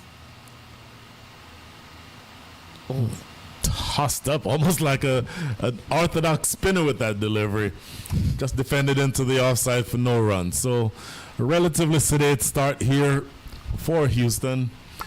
But again, they do not need to go hell for leather. All they'll need to do is go at around a run a ball, and they would win this match, and that's what they'll be telling themselves. 2 without loss. We'll be right back.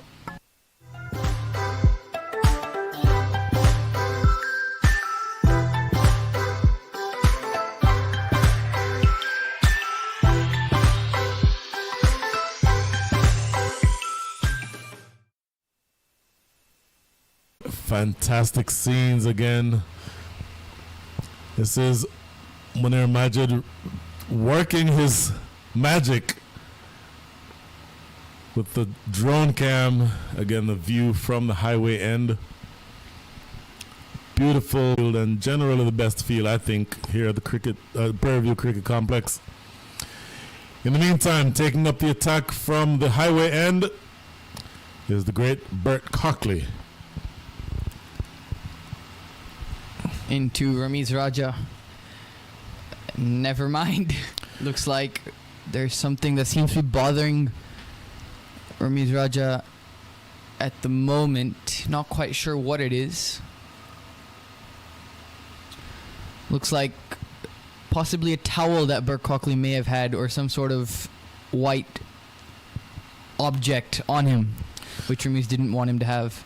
Bert Cockley these days is essentially the strength and conditioning coach for the U.S. national team. But in his day, and I'll get back to him shortly after this delivery. Oh, never mind. In his day, even right now, he seems to be quite quick. That one straight into the grill of Ramiz Raja. What I started to say was that in his day, when he was fully healthy and a 20-something-year-old, was actually the second fastest bowler in Australia behind Brett Lee. So tremendous pace, even though, and as recently as a couple of years ago, he was just a coach. These days, he's healthy enough to go out there and turn the arm over, and you can see just based on his first delivery to a perfectly capable batter, Ramiz Raja, gets that short ball up into the grill, top-edged off the bat into the grill of Ramiz Raja. So he certainly has a tremendous amount of pace, even though he is right now much slower than he used to be. But a tremendous bowler in his own right. And class, you wouldn't think he'd get shaken up at all. Let's see how he responds to Bert here.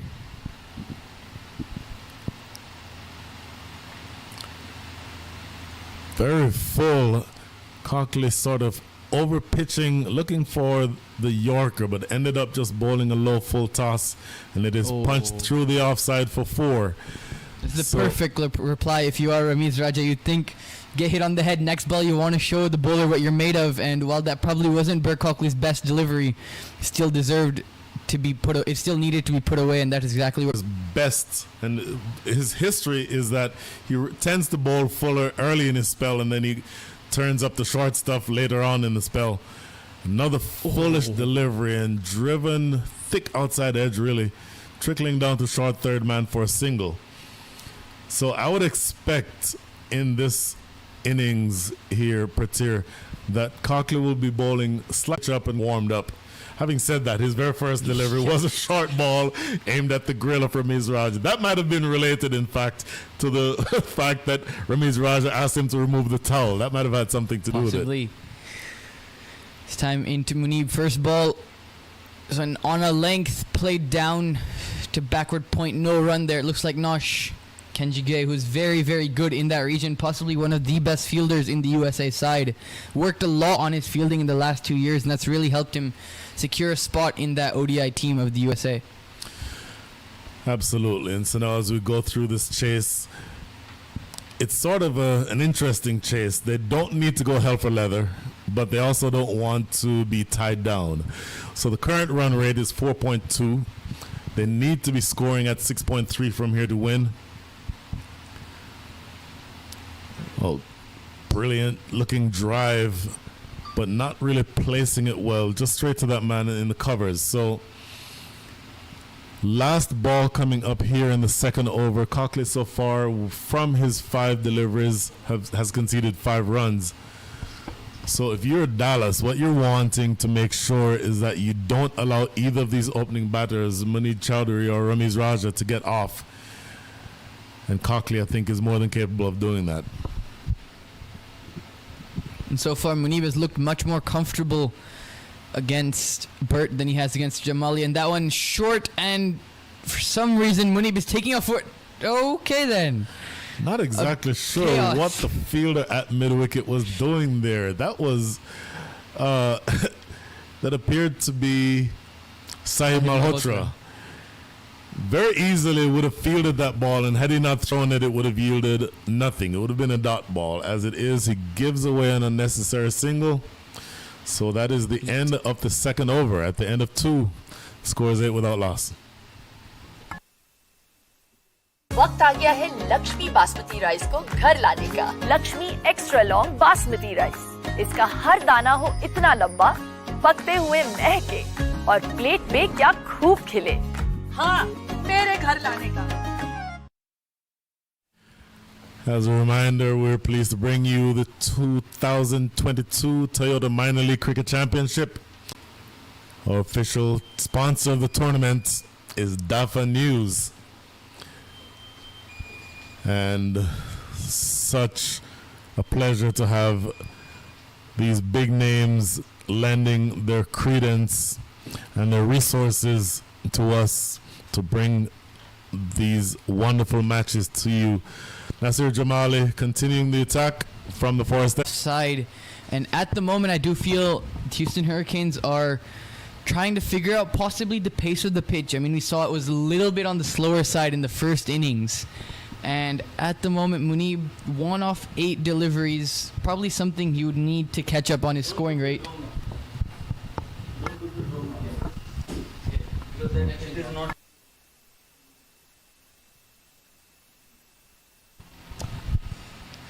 You see Jamali coming in once again to Munib. Looks to play, and that looks like a drop catch. Again, an unnecessary piece of work there by the point fielder, just throwing it for no reason at the bowler's end. Wow, that certainly was a drop catch. Umpire Cameron Best with no signal, and they ran through for a single, which means that it certainly came off the edge of the bat. Diving attempt by Joshua Trump, not able to extend his right arm out far enough to be able to corral that one. So a chance provided. You don't want to give any chances if you're defending a low score, and that was Munib Chowdhury who was allowed to keep batting on that occasion. Let's see how much it cost Dallas. Once again, tentative outside the off stump. Looks like he just manages to pull the bat away in time, but it was almost the same exact shot that Munib tried to play where he got an outside edge. And I must say, that was not an easy chance to Joshua Trump. We always think if the ball's close to the keeper, it should be caught. But being a wicketkeeper is probably the hardest thing to do in the game today, especially with the variations that the bowlers have. I would certainly agree with that. And, you know, technically it's a drop catch, but it was really a difficult chance.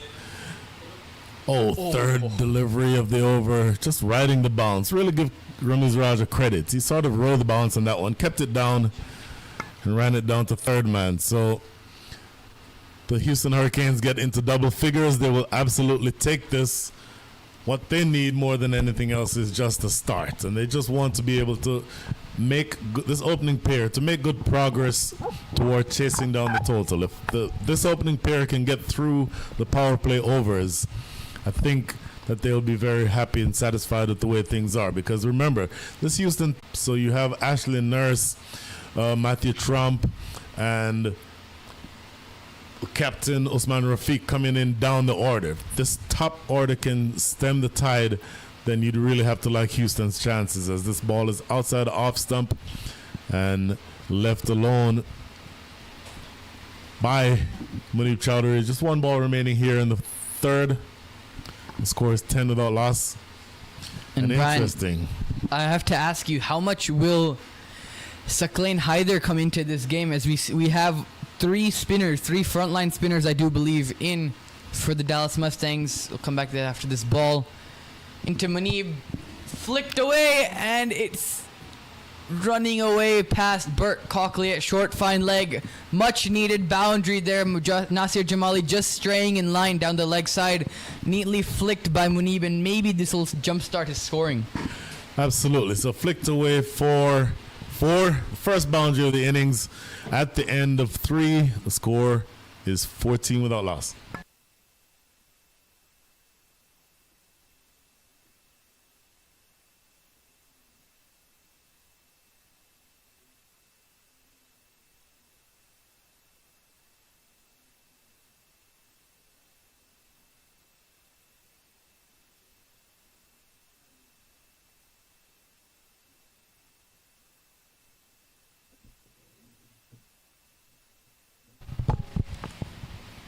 Come back here to Prairie View. They get back to the point I was making as we saw Nosh Kenjige warming up in between overs, that the Houston Hurricanes have Saqlain Haider, who is possibly one of the best players of spin currently going around in the minor league, with those funky shots that he has, the switch hits, the reverse sweeps, the traditional sweeps, and obviously all the shots straight down the ground. And with the likes of Nosh Kenjige and Ali Sheikh both turning the ball in, along with Adnan Haroon and Sahib Malhotra, who may get a ball. There's Cockley in again, and this is cut away fiercely. Oh, what a shot. Very ordinary delivery by Cockley. Short and wide outside off stump, and Ramiz now the last 2 deliveries, and Houston looks to be on the charge. Yep, and that's the class of Ramiz Raja. We haven't seen quite as fluent of a Ramiz Raja this season as we saw, I believe, in the exhibition season in 20. Maybe, hopefully, will just for the Houston fans, will get him back to the form that we've seen him in the local leagues.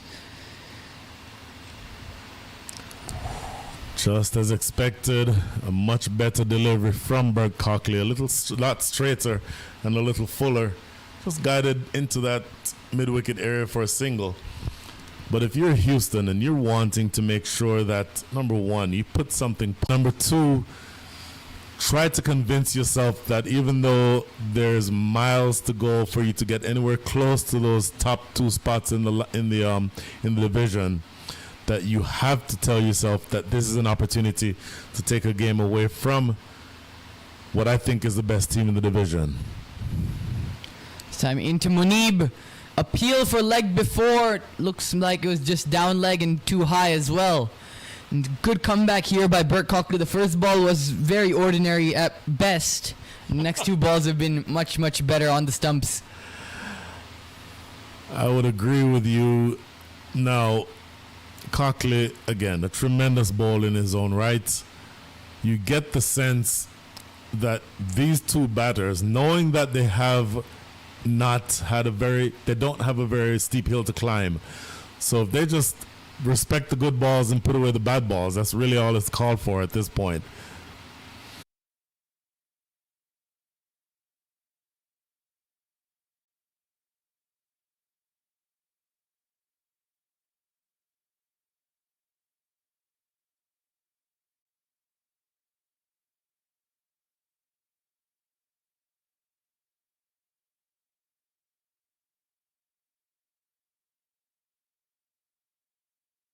It was a no ball.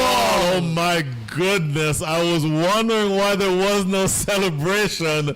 And the reason for that is that even though Midoff took the simplest of the delivery that was lofted right in the air into the captain's lap at Midoff only results in a single because Cockley overstepped, and this next delivery is going to be a free hit. That too, the more dangerous Ramiz Raja, not someone you want to bowl a free hit to. Not that you ever want to bowl a free hit.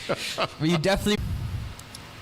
Well bowled there. Wow. It's a really, really good comeback ball there by Bert Cockley, fully in the block hole. That is an impossible delivery to score off of. So Cockley will be kicking himself for having bowled that no ball. But I'll tell you, if you're going to bowl a free hit delivery, that's exactly what you want. For this occasion, Cockley himself bowling about the best Yorker that you could hope to see. So here he is again. To Ramiz. Looks like a slower delivery. Pace off. Quick single taken. And they're home quite comfortably in the end. Fielders are on the 30-yard circle. And at the end of 4 overs, it is 22 for no loss. The Houston Hurricanes going pretty steady in this chase of 123.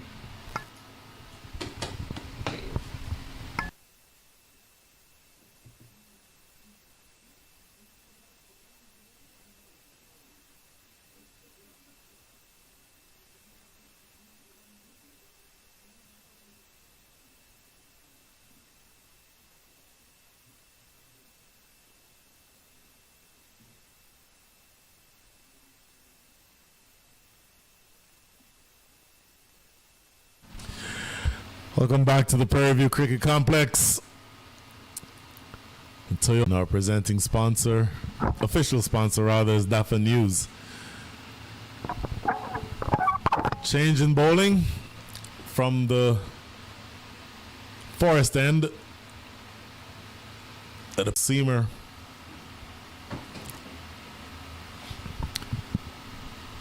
.22 without loss.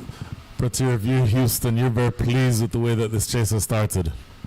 Definitely. I mean, both Munib and Ramiz Raja have spent some time out there seeing how the pitch is playing, so you might expect a little bit more aggression there, as that one just down the leg side will be called a wide, and not the start Hussein Talat would have wanted. But coming back to what I was going to say, you might see a more aggressive Ramiz Raja and even Munib, 7 off 14.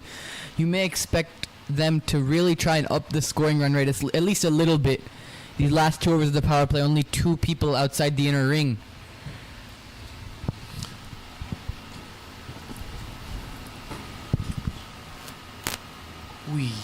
Good delivery, just defended to short fine leg for a single. Cockley does the cleanup work. Sujit Gowda chose to bat, because I certainly think, just in inspecting the pitch beforehand, that this felt like a bowl first type of wicket. I thought it was always going to be easier to bat in the second half of this match, and so I was very surprised for them to have made that decision. But I think you're starting to see the pitch calm down just a little bit. The conditions are a little bit easier to bat. An appeal for leg before there. Munib gets home another good throw. For some reason, the Dallas team has a knack of hitting the stumps, possibly not when they need to.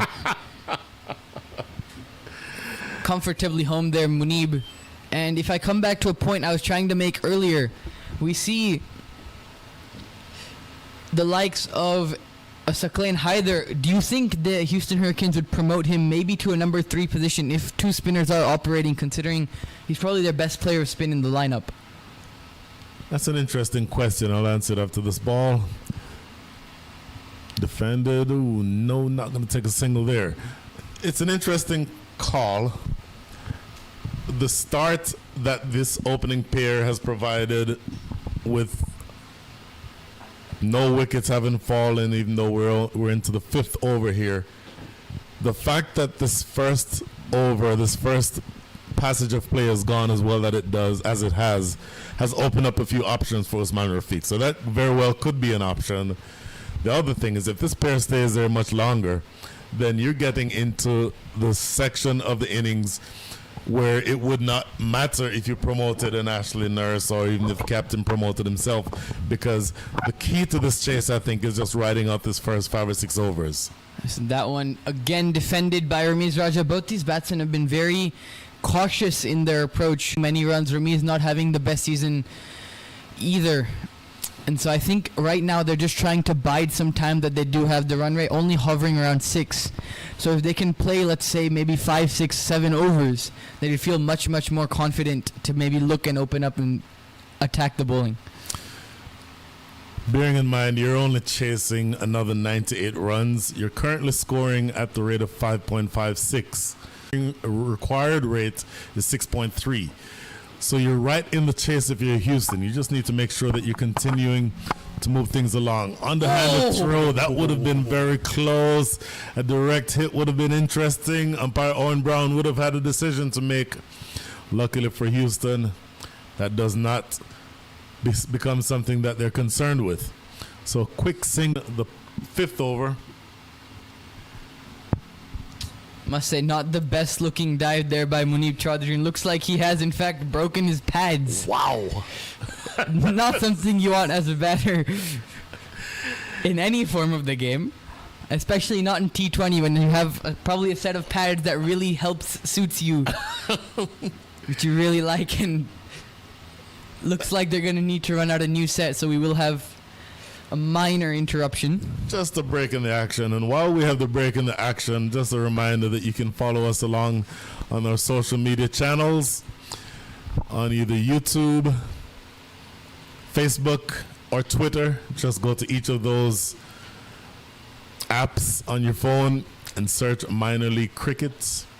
Twitter in particular is at MiLC USA. And Twitter, I think, is the way that if you wanted to get in touch with us for any reason, maybe you have a question that you needed to have answered, maybe you have feedback on the broadcast so far, we'd be happy to hear from you. So yeah, just that little bit of interruption rather. That very adventurous dive by Munib Chaudhry resulting in this delay. As always, batting pads, which is not easy to do. Maybe that strap became detached from the rest of the pad. Obviously a delay in the action because an umpire will not allow a player to continue playing if his protective equipment is not intact, which of course is the right thing to do, and umpire Owen Brown would know that. I don't think the the batter would play down the middle. You don't want to really play with it. No, Same you'd way, prefer not to. if you have one pad that's perfectly fine, then the other one which you only have one strap on, I don't think that would be quite comfortable batting with. So just again with this little delay, looking at the way that Houston's matches have gone so far this year, I think it's fair to say that they would have not wanted to, or they would have wanted to have had better returns that they've had. First time they played the Mustangs in the first game of the season, they lost that game by 4 wickets. They batted first and scored 204, but the Mustangs chased that down, I believe, in the last over of that match. So Houston looking to gain some measure of revenge here. Here's Talat. This ball worked into the onside for a quick single. Pretty tidy start here by Hussein Talat. 5 runs off the first over. So at the end of 5, the Houston Hurricanes are 27 for no loss. 27 for no loss. And after a short interruption, the next voice that you will hear joining me on the broadcast will be the great Mustafa Himani. As Prairie walks off to take a water break. Thanks for your efforts, Prairie. See you later in the innings.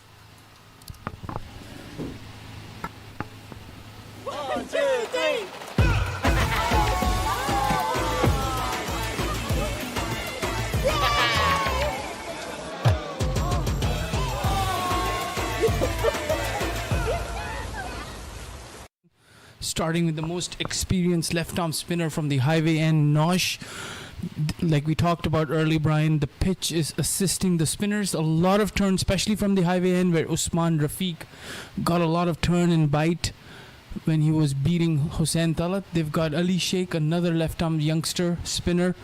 Then they've got the 2 leggies, Adnan Haroon and the tall Sahib Malhotra. So this will be a very, very challenging. I think the first task they can check it off from their list is not losing any wickets, and this is what exactly these two did.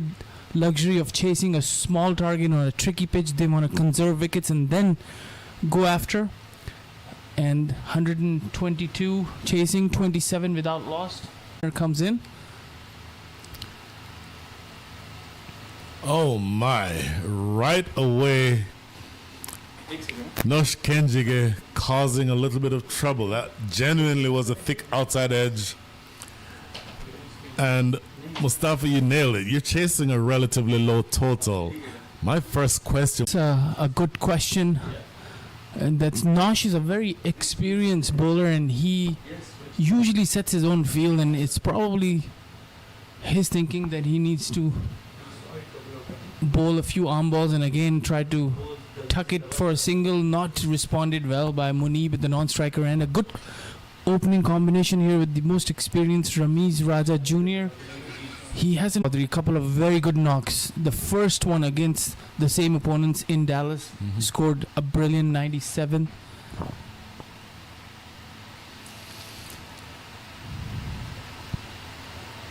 Well, I think as this ball goes down the leg side, it might have gone. In fact, it goes all the way for 4, and it's just 4 byes. And so a little bit of turn on that occasion. I was about to say, as 4 extras go to the total, that I think Houston is about to face a baptism of spin. And that can give you a good idea of what the pitch is doing, especially from this end, and as long as they can conserve. And this one pitched full, driven towards the long off for a single, and it's going to be very testing for this youngster Munib. He likes to go after his strokes. One thing to consider, with all the, you just named all the spinners, at least 3 of those 4 spinners that you named are turning the balls away from right-handed batters, which is, I think, a significant advantage that Dallas has. So what becomes even more important if you're Houston is to make sure that you... By Prairie early on that, in fact, all 4 spinners spins it away from the right-handed batsman, so batters like Saklan Heather and Sohail Tanveer, the two lefty batters in the lineup, they might have a role to play. So far, good delivery. Oh, that one's staying just a little bit low. So, a couple of oohs and ahs in this over. 6 runs coming from it, 4 of which were byes. So that will definitely keep the Dallas Mustangs interested. At the end of 6, the power play is over and dusted. Score is 33 without loss.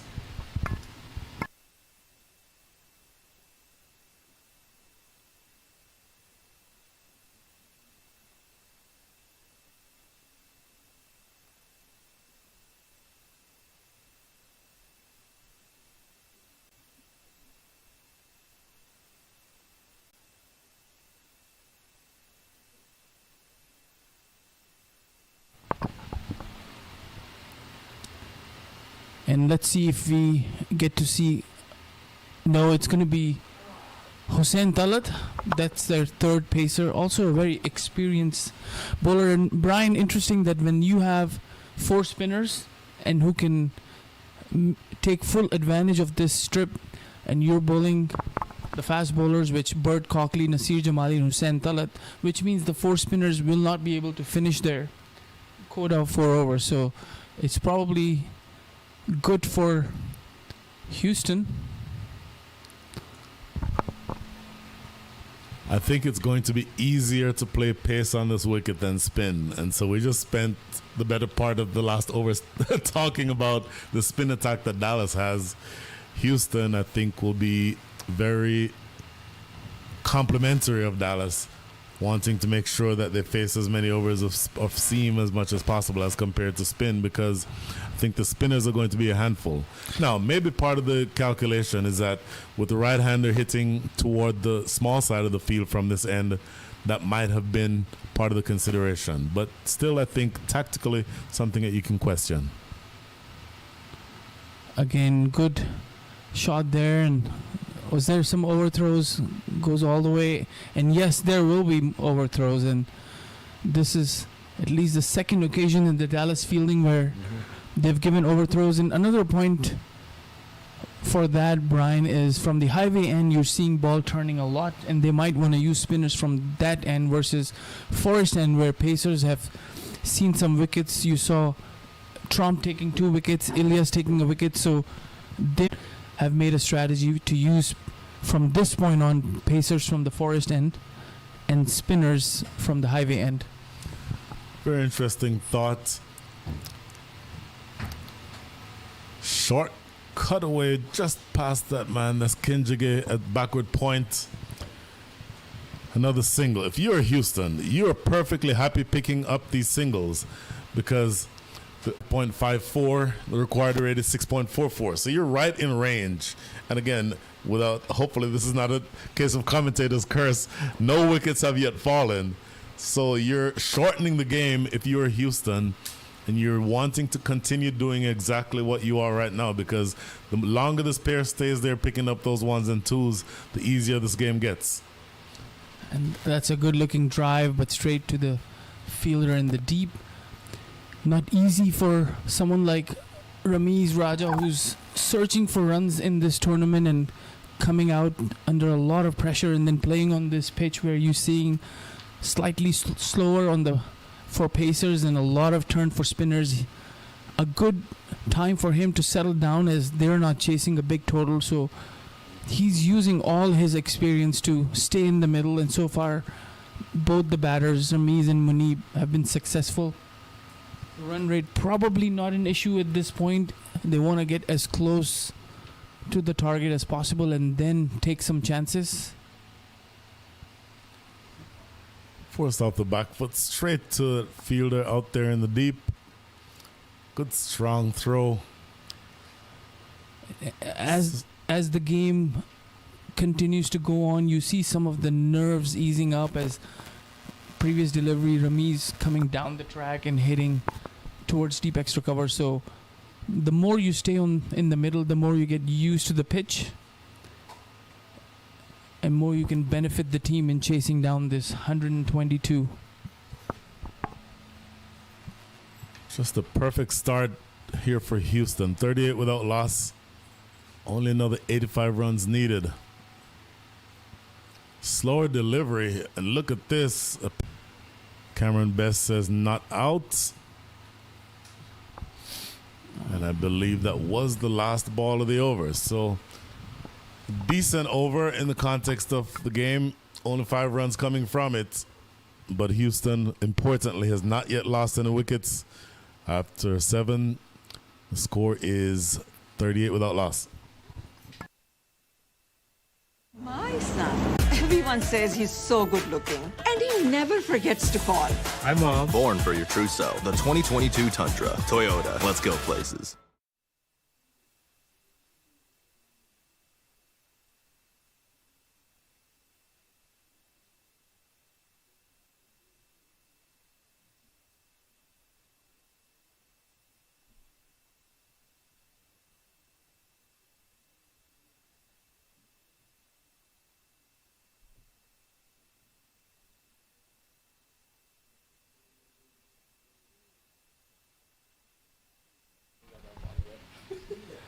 All right, as we continue with Nosh coming in from the highway end, making some field adjustments as the first over he bowled was in power play. This time he can take a few more fielders outside, and look at that, Brian. Right away, slip is in place.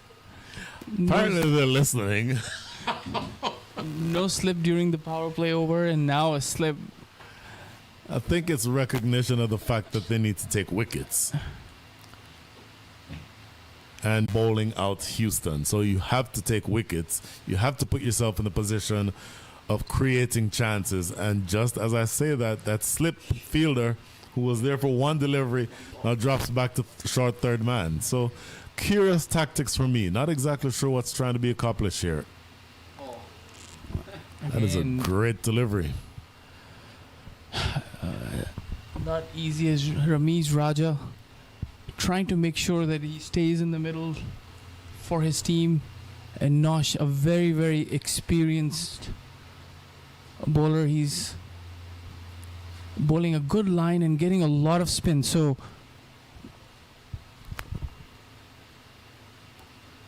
it's very interesting. And in fact, if you see at mid-wicket who's warming up, it appears to be Ali Sheikh. So do you go with spin from both ends? In other words, do you give Hussein Talat a rest and then attack fully with spin from both ends? I think if I was the captain of the Dallas, I almost said the Dallas Mavericks, the Dallas Mustangs, Sujit Gowda, I would certainly contemplate going to an all-spin attack at this stage. that's right, especially when they have Ali Sheikh and Adnan Haroon Sahib Malhotra as Nosh comes in. Quicker delivery.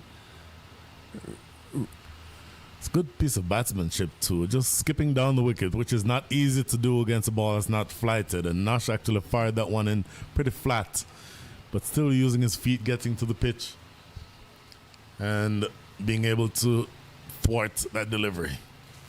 Oh, he absolutely chose to do that. Wanted the scoop shot. Again, another delivery that was pushed through very quickly. Wanted to scoop it towards short fine leg and just completely leaving his leg stump exposed. The experienced Nosh Kenjige knocking it back. So the first wicket goes down. Houston will not be happy with the way that they lost that wicket.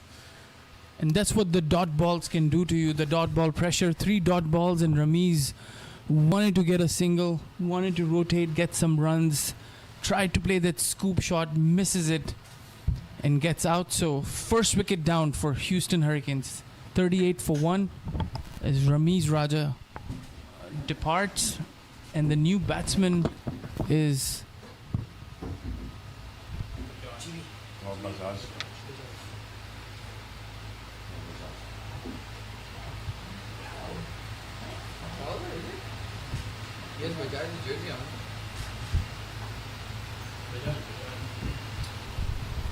the new batsman is Gaurav Bajaj.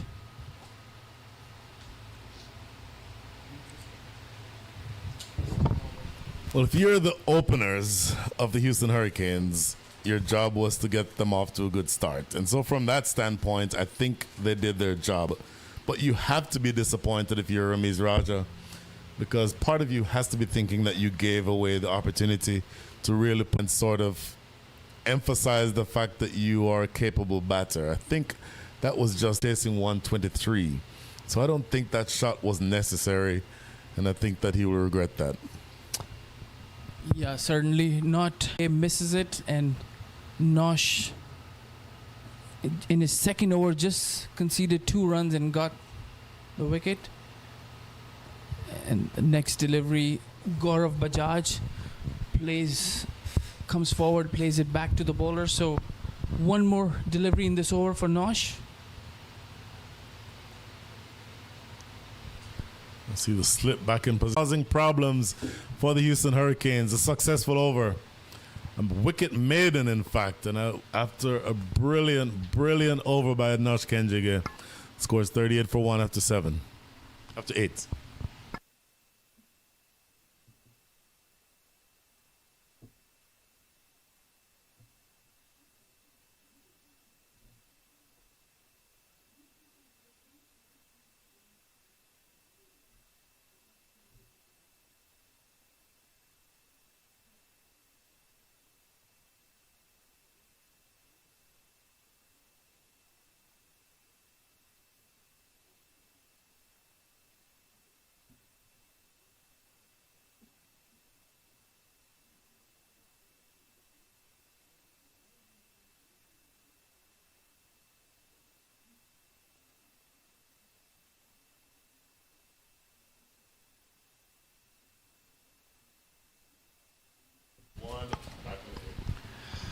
So intense disagreement here in the commentators' booth as to the approach that the Houston Hurricanes need to take from here.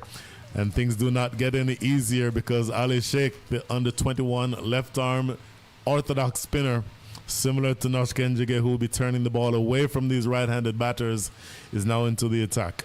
It will be interesting to see what kind of spin Ali Sheikh gets from the forest end.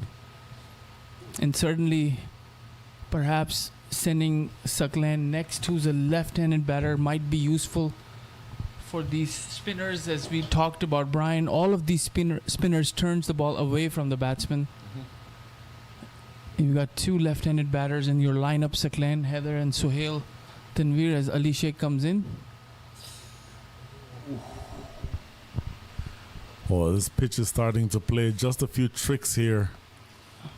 A little bit of an uneven bounce on that occasion, maybe not getting up as high as Manip Chowdhury would have expected. So you have to be very watchful here if you're Houston, because you don't want this game getting away from you. Oh, this one again goes to the vacant backward point position, and they come back for the second. I don't think the batter was intending to play that shot. Absolutely not. There again, the spin. That is evidence of spin. He was playing that ball toward mid-wicket, and that outside edge took it to short. A false shot. But you'll accept the 2 runs, as this one is now stroked down into the outfield, down to long off. You're wanting to make sure, if you're Houston, that you recover from the loss of that wicket, and just bear in mind what the target is and what to do to chase it. Still no need to panic here, Brian. I mean, they still got 9 rate if need to score 10, 12 runs for in an over or 2. But again, these spinners. Oh my goodness. That was almost a spectacular return catch. And that's great diving attempt by Specky. Had he pulled that one off? He took one of that catch against Lone Star Athletics. First delivery of Kamran Sheikh in Dallas. Wow. It's an unbelievable return catch.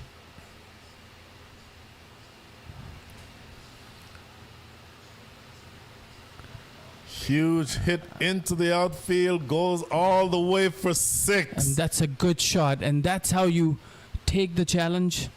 Pitched up and not thinking too much about the spin, the turn. It was in the arc, see ball, hit ball, cricket. And that's a 6. And that's going to relieve some pressure both in the middle and in the dugout of Houston Hurricanes. There's no question that relieved pressure. Now, the point has to be made. Technically, he's hitting against the spin with that shot. So I don't know how many times he wants to try that shot. You're happy with the relief of pressure, but I don't think you want to try to go into a zone continually trying to hit that shot. As Ali Sheikh will come in. Slightly short again. This one pulled, but straight to the deep mid-wicket fielder. So some runs in this over. Also brought the asking rate down under 7, 6.8.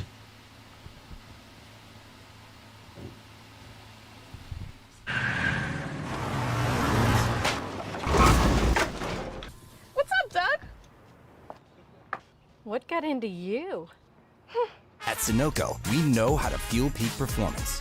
Fuel your best.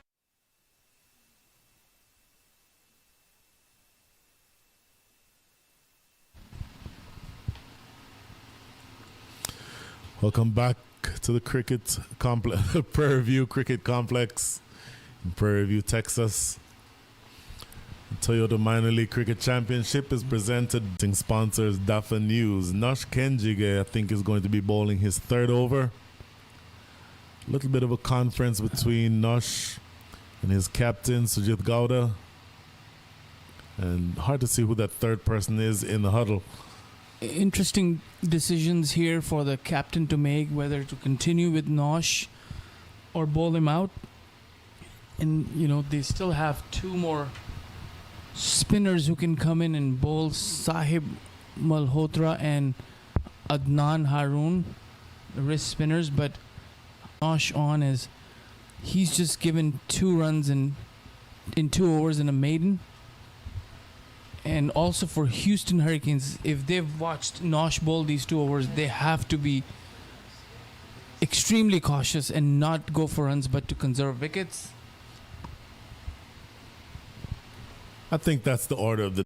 And if you don't go back to a full ball like Gaurav Bajaj just did, because those on a wicket that's playing tricks can be a fatal mistake.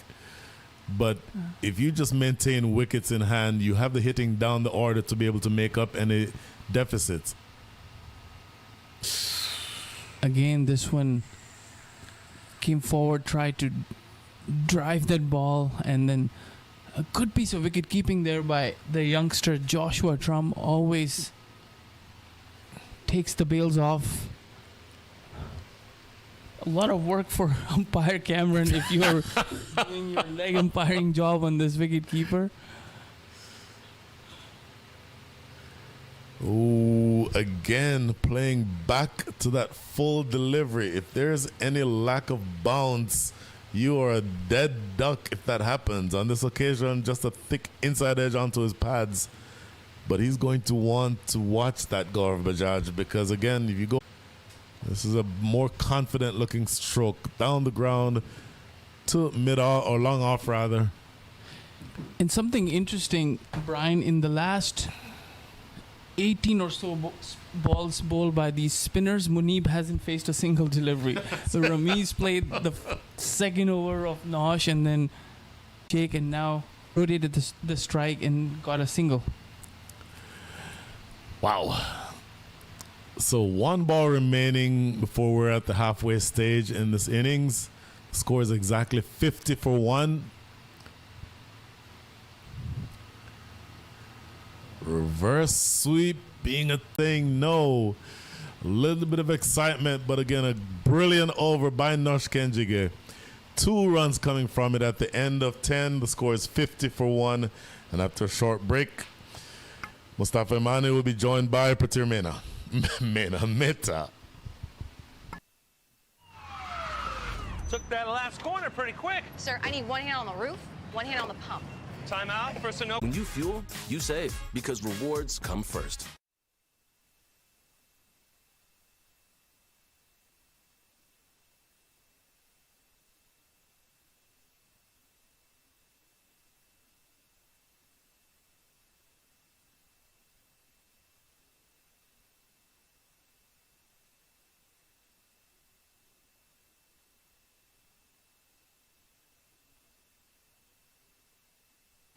Welcome back here to Prairie View. As you see, a bowling change does look like Sahib Malhotra will replace Ali Sheikh from the Forest End.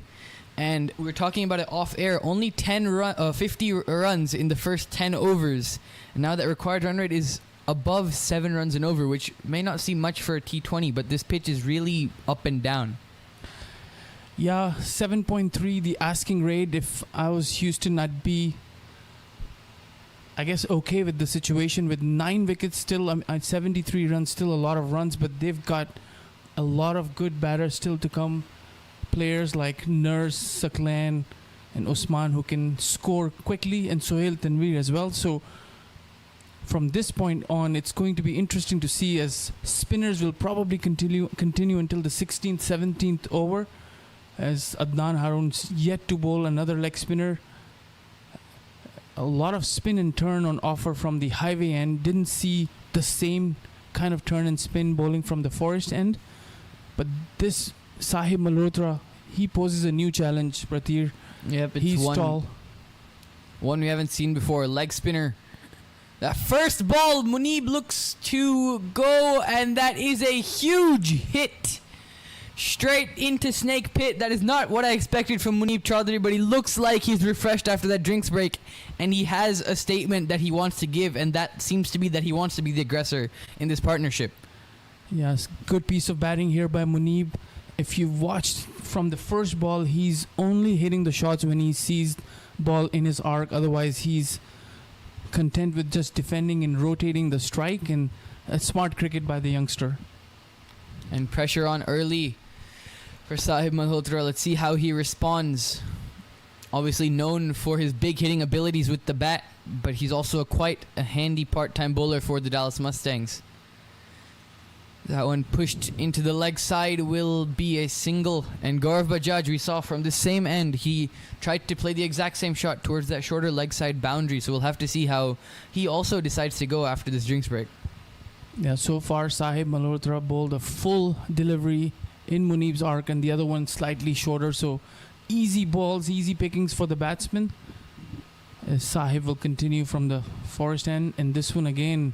At another single. So far, he hasn't quite found his radar. And what we saw from the end that Nosh Kanjiga is bowling the highway end, it's not slow turn. The turn has been sharp and may not have been the most at times, but when it's spinning just enough to trouble the batsman. That's right. Again, slightly shorter back foot. Goes on the back foot, Munib, and gets another single. So this is turning out to be a very, very good over for the Hurricanes. Into Munib once again. This one full. Munib swings it away towards the leg side. Or that is Gaurav Bajaj, in fact. And that is another 6. Sahib Malhotra still not finding his radar. And at the moment, this is exactly what the Houston Hurricanes needed. That's right. And this is the kind of over that kind of changes the momentum, swings the momentum, and this is exactly what the momentum on their side, and this so far has been the case. First 5 deliveries gone for 15 runs with 2 sixes and 1 6 each by the 2 batters, Gaurav Bajaj and Munib Chaudhary, and a lot of work by Dallas Mustangs. They might bring in Adnan Harun from the other end, or they might just finish Pratir with Nosh and try to get that 1 or 2 quick wickets in the last over. Many things to ponder for Dallas. Sahib comes in. Looked like that was a seam-up delivery. Single. And it's a very, very good over here for the Houston Hurricanes. 16 off that over. So at the end of 11, the score is 66 for 1.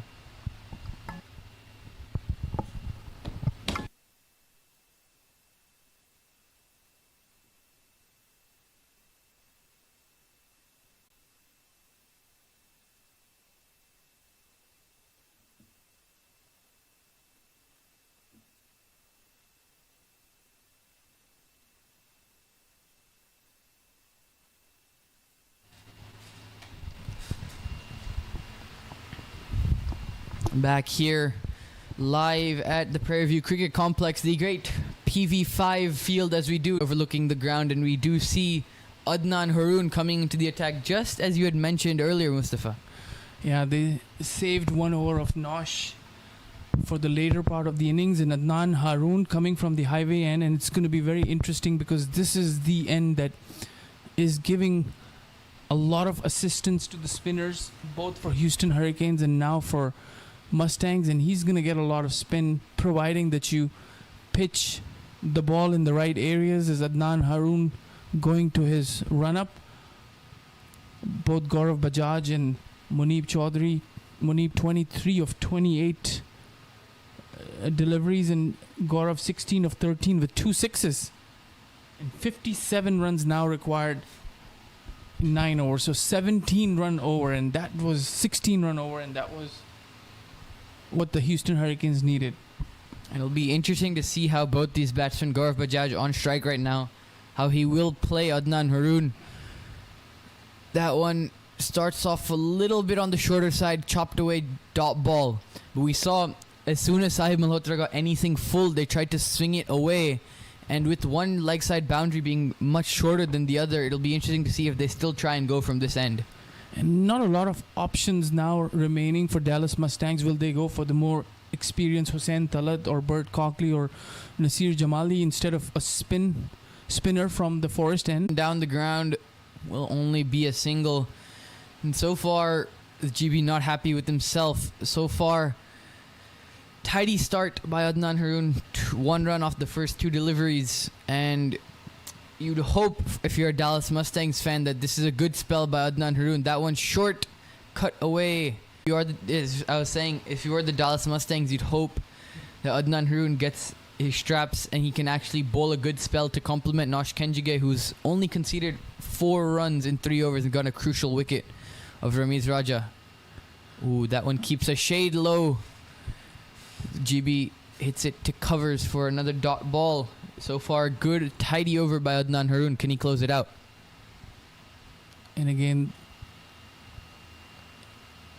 interesting contrast and comparison between these spinners. Oh! Not quite sure what Adnan Haroon was doing there. Possibly the ball was just close enough to the stumps where he didn't want to touch it. But Muneeb Chaudhary was really, really struggling to get back to the bowler's end there.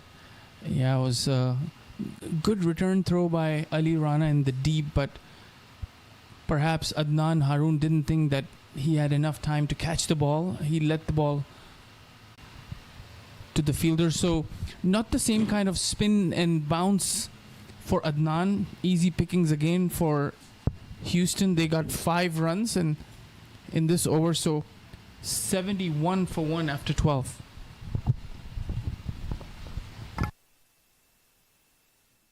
वक्त आ गया है Lakshmi basmati rice को घर लाने का। Lakshmi extra long basmati. हाँ, मेरे घर लाने का।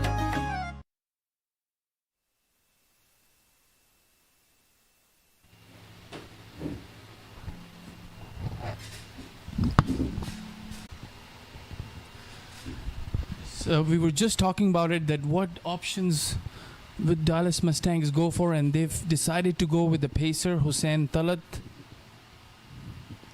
He's bowled 2 overs so far, and so both spinners, Hussain Talat is going to come from the forest end. And if you're a Dallas Mustangs fan, you have to hope that Hussain Talat can find a wicket out of somewhere, because at the moment both these batsmen, partnership of 33 of 26 balls, are looking very comfortable in the middle. He's a very experienced bowler, Hussain Talat. He's pretty nippy, but he has a very good slower ball, so he's going to try all his tricks that he knows, and he's got all the fielders in place where he wants as he comes in. A weekend early into his shot. Looked like a slower ball there from Hussain Talat. Didn't get up as far as Gaurav Bajaj expected, and he also played the ball 2 days before it arrived. And this is exactly how Ilyas bowled the last over. He smartly used the pitch. He bowled in the pitch and let the pitch do the magic, and this is exactly what pulled that, but slower ball, and didn't get hold of it.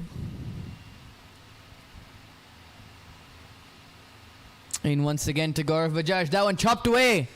running away towards the cover boundary, and it will be fielded out there. Kept to 2, but for a moment that looked like that ball was. And even now when Hussein Talat is bowling the first ball, he missed it, but he still had intent going into his shot, something we had not seen until that 10th over.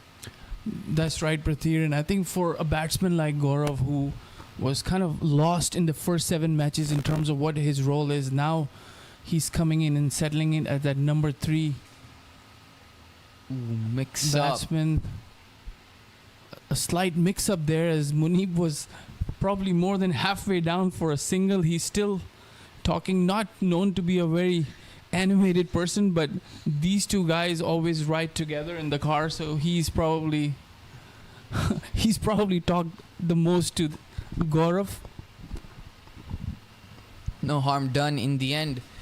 Gaurav Bajaj 22 of 21. That may not seem the highest of strike rates or anything, considering it is a T20. However, you see the scorecard from the other batsman. I'll get back to that after this ball. That one again down the pitch. Gaurav Bajaj again into the pitch by Hussein Talat. Just a single. Good over so far by Hussein Talat, using all his experience and even the pitch, as we saw Ilyas, you said, in the last over of the innings, really putting that ball on a length, letting the pitch do something. And he's got variations in his slower balls too. He's got a slower ball and a very, very slow. Coming back to what I was saying, we see Munib Chaudhary 24 of 29, even Ramiz Raja 22 of 25, if I'm not mistaken. Munib goes for a huge heave there. Not quite sure what the need was for that. Possibly just feeling the dot ball pressure. 24 of 30 balls, not been his most fluent innings, I must say. But even if we go back to the very approach, it was roughly about a run a ball, and then he really exploded towards the back end. That's correct. It was a very, very slow start in the first match of this Houston Hurricanes campaign, but then he came back strong as Hussein Talat continues from the forest end. And this one is driven to the mid-off, shy towards the non-striker end, and single there. And that's the end of the third over for Hussein Talat. 14 runs given, and Houston Hurricanes 75 for 1.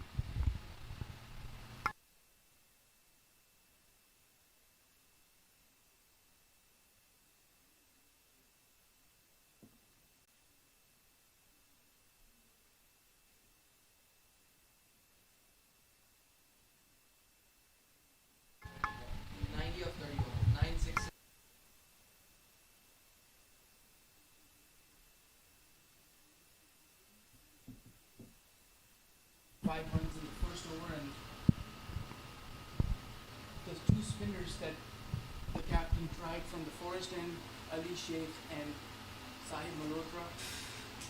Both were a bit expensive, so Hussein Talat had to come back for his third over. So Nosh still one more over to go. Adnan has just bowled one. To Munib, that one looking to work it into the leg side. Leading edge, some turn on offer there for Adnan Haroon. This is the same end that we saw Nosh giving a lot of trouble to so far all the 3 batsmen that have batted in the innings. Throughout this game is for Houston Hurricanes got 2 crucial wickets, and then Nosh 3 overs, 1 made in 4 runs and a wicket. Down the pitch, Munib, and it's played down to long off. Good looking shot there, but it'll only yield him 1 run. And the weather in Houston, I must say, in the last few weeks has been very, very dry. And that probably has a lot to do with the way this pitch is acting right now. As much water as you can give it, it's been absolutely baking for the last few weeks. Not much rain around. So considering that the pitch is probably very dry and about, I wouldn't say crumbly, but it's definitely very dry. This one again going on the back foot, goes for a quick single.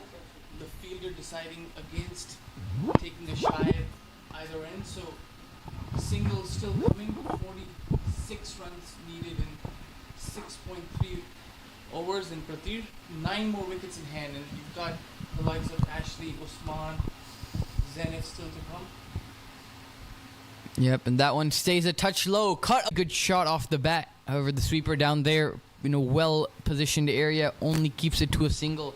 Those big hitters, you'd think, with a run rate of about 7, they wouldn't be required that much. However, the way this pitch is acting, if they can come and give 15, 10, 20 runs off 10 balls, that would be hitting the strike, and in the process, they're probably going to look for some big shots as the opportunity comes their way, as you saw with Sahib Malhotra's over 16 runs conceded. So no need to panic or rush. 7.1 is the asking rate in modern day T20 cricket. That's absolutely nothing, easily achievable, as Adnan Haroon continues. Well played there by Munib. That is a shy at the stumps. A direct hit may have been interesting. However, no harm done there. Tidy over once again by Adnan Haroon. His figures 10, no wickets in 2 overs. And at the end of 14, scores 80 for 1.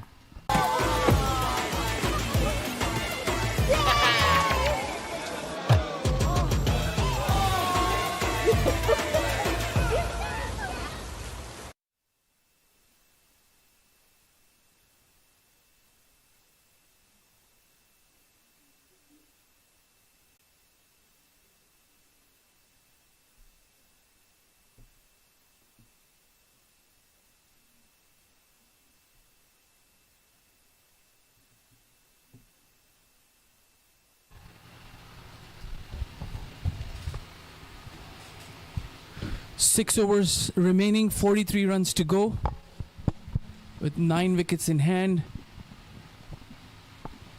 And Nasir Jamali replacing Hussain Talat. Just 1 over spell for Hussain Talat. Possibly holding this game would probably be over before the death, and that 1 over could really help them pick up a wicket and really change the complexion of this game.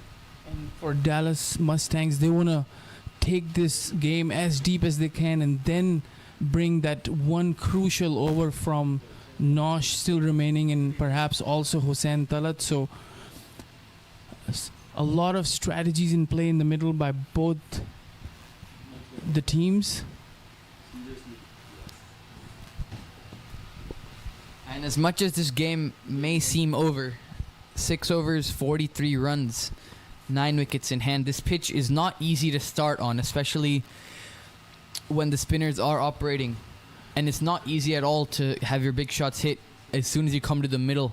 So the spell will be very important by Nasir Jamali. That one, a big heave attempted once again by Munib. No run. Currently, these two have put on 42 runs in 38 deliveries. So a very good partnership as Gaurav walks towards the youngster Munib, gives him a few pieces of advice. And Munib still struggling, I'd say.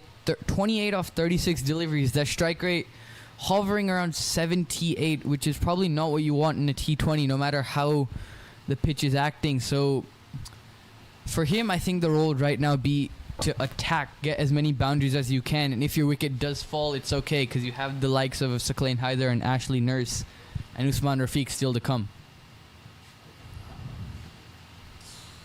And this one goes all the way to the boundary, no chance for the fielder, and that's exactly what Pratik you were talking about. Munir, a very dominant onside player, always tries to hit on the bring him some fluency. He still didn't find any after that 6 that he hit off Sahib Malhotra.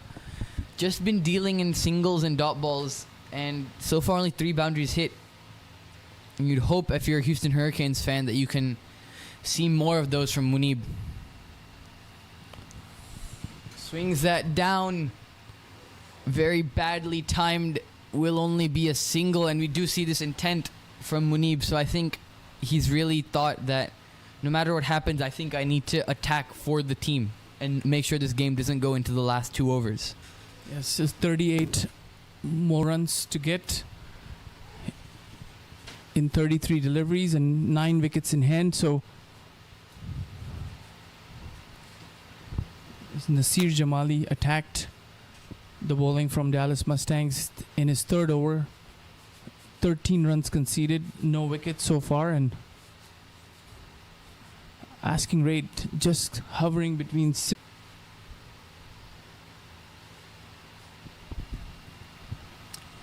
It's time into Gaurav Bajaj. That one lifted over covers. And is that 4 or 6? Will for the umpire's signal. It is a 4. Well played there by Gaurav Bajaj. Looks like he was slightly beaten by the slower ball, but he ended up still checking his shot, getting it in the gap, and a much needed boundary there for Houston Hurricanes. And this over started possibly as well as it could have, bringing that run rate below 6.5 runs and over. And really good adjustment there by Gaurav Bajaj, checking his shot as he got kind of tricked in that slower delivery, but still managed to loft that over the cover fielder inside the circle in the gap. A huge gap between deep extra cover and long off as Nasir comes in, and this one hits Josh, and he's in a bit of bother there. Payne couldn't collect that cleanly. Looks like it got him in between the keeping pads and his thigh, straight on that kneecap. Not fun for the keeper. Looks like he'll be up. Probably some work for the magic spray. So far, I don't see anybody running in with that spray, and now you see someone from the Dallas camp, but too late, mate. No.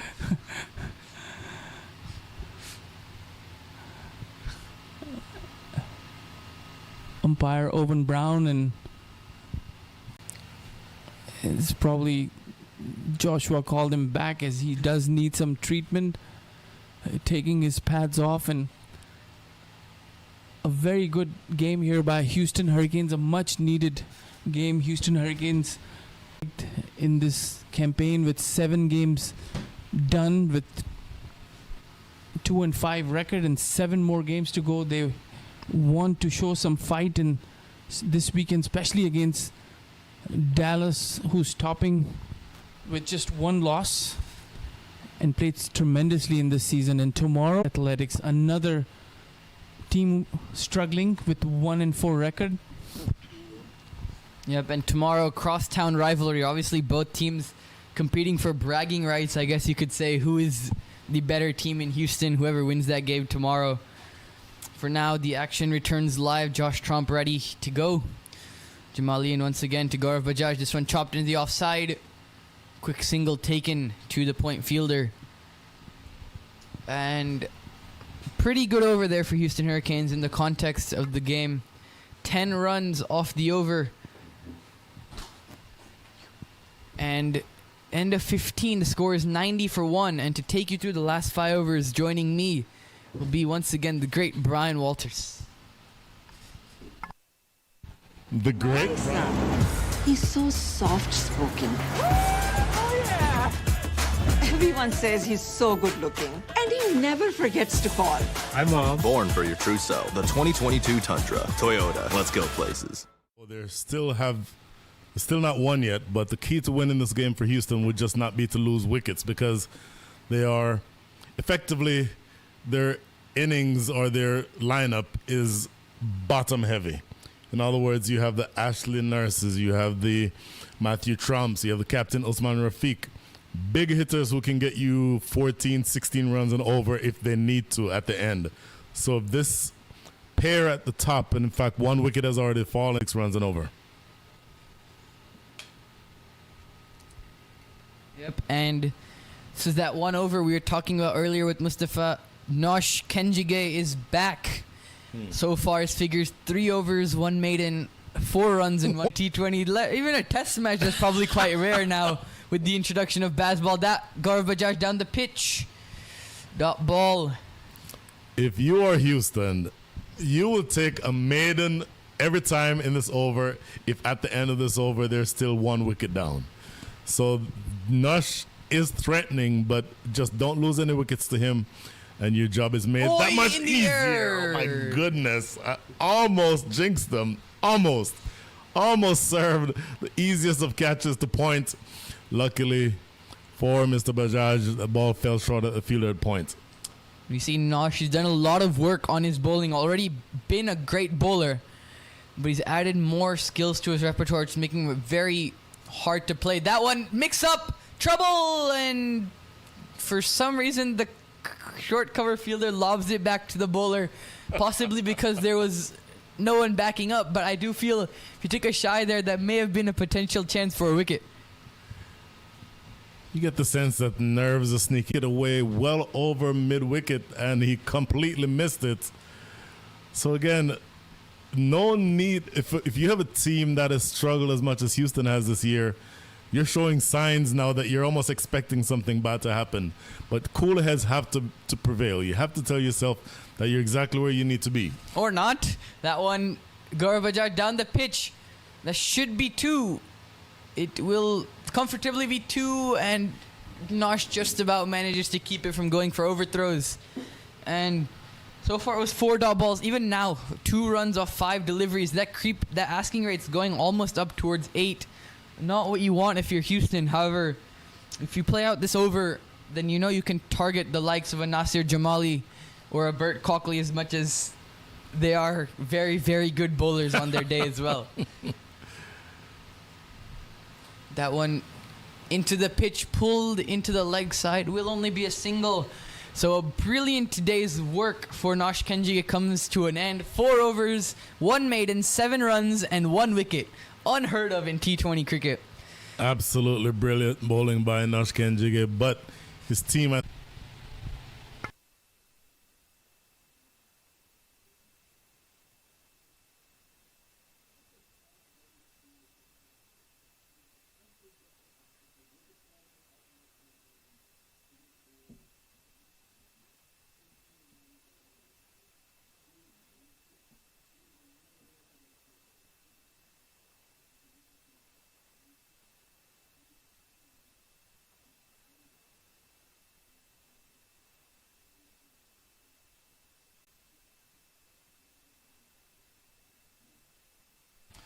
Back at the Prairie Cricket Complex, Toyota Minor League Cricket Championship presented by Sunoco,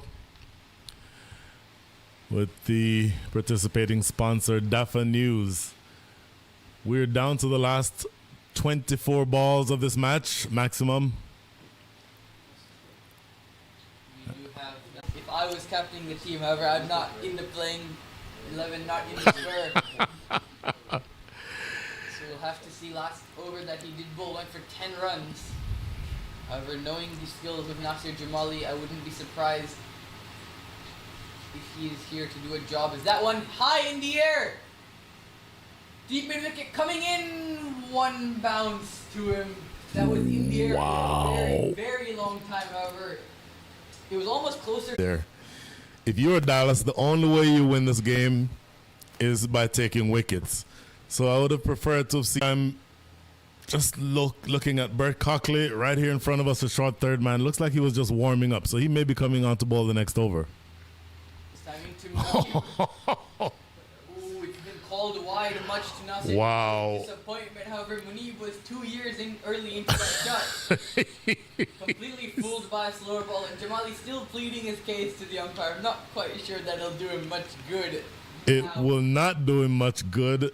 And had there been a match referee here, the match referee would certainly have an issue with Mr. Jamali not just walking back to his less. Yeah, now we see Bert Cockley definitely warming up. So you'd think he would have the pleasure, if you will, of bowling overs 18 and 20. It's again into Munib. That one waits a lot longer, pulled away towards deep mid wicket. Very well fielded. I'm not sure who it is out there. Possibly Sahib Malhotra. Don't kill me if I get this wrong. Keeps it down to 1. Just another 27 needed from 22. Not a very large target, but not very many balls left to get there. The required rate 7.36. But again, for Houston, having 9 wickets in the hutch is a huge advantage. And you have to get the sense that if you don't take any chances, if you're Houston, this game should be theirs or yours to win. This one into the leg side, running away towards the boundary, will be cut off. Oh, and 2 batsmen almost ran into each other there. Not quite sure what they were doing. We're all safe in the end. Houston Hurricanes really haven't got going much in their innings. I mean, they didn't quite have to. But you'd think comfortably Houston would want to chase this down in, let's say, 16 to 18 overs. I don't think they care anything at all about the number of overs in which they chase this. They just want to get a victory under their belt. That's far and away for me the more important statistic for them. So much this year that their priority really is just winning this game. Down the pitch, Gaurav Bajaj. 2 bounces to long off will only be a single. GB doesn't look quite happy with Munib, possibly indicating that he should be running harder between the wickets. And I must say, now looking at it, Munib has been in for almost 17 overs and he's only played 39 balls. Gaurav Bajaj came in 1 down, I believe about the 7th over. And he's caught up to him in terms of deliveries faced. It's remarkable how T20 cricket is. That one in the air, down to long off. 1 bounce, not timed again by Munib. And with that, the 100 does come up for the Houston Hurricanes. However, that asking rate still hovering around 7 and a bit. 100 up. You know, we keep talking about the asking rate. I think the asking rate is almost, if not meaningless, at least means a lot less in this match than it ordinarily would. We're only now 23 runs away from victory if you're a Houston Hurricanes fan. That's 4 strokes from Ashley Nurse's bat. So all you'll need to do is just continue making sure that you score. Huge swipe and a miss, and that's completing the over and the spell for Nasir Jamali. No wickets, 4 overs, no maidens, 25 runs yielded. At the end of 17, the score is 100 for 1. If I tell you the easiest way to maximize your tax savings, get bookkeeping done, and having a better financial position in the market is to call 1-800-250-85 phone and call us now.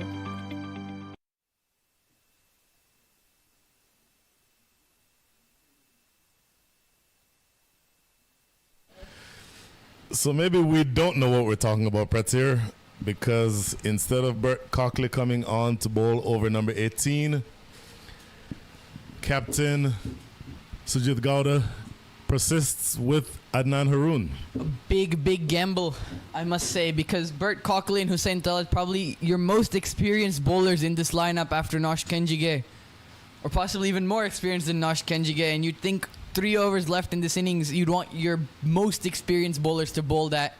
However, at the moment is Adnan Haroon, which I would think if he bowls a good over in this over, and the match goes to the last over, he might also bowl the last over, which again is a very big gamble. I cannot see a spinner bowling the last over of a T20 match. I just can't.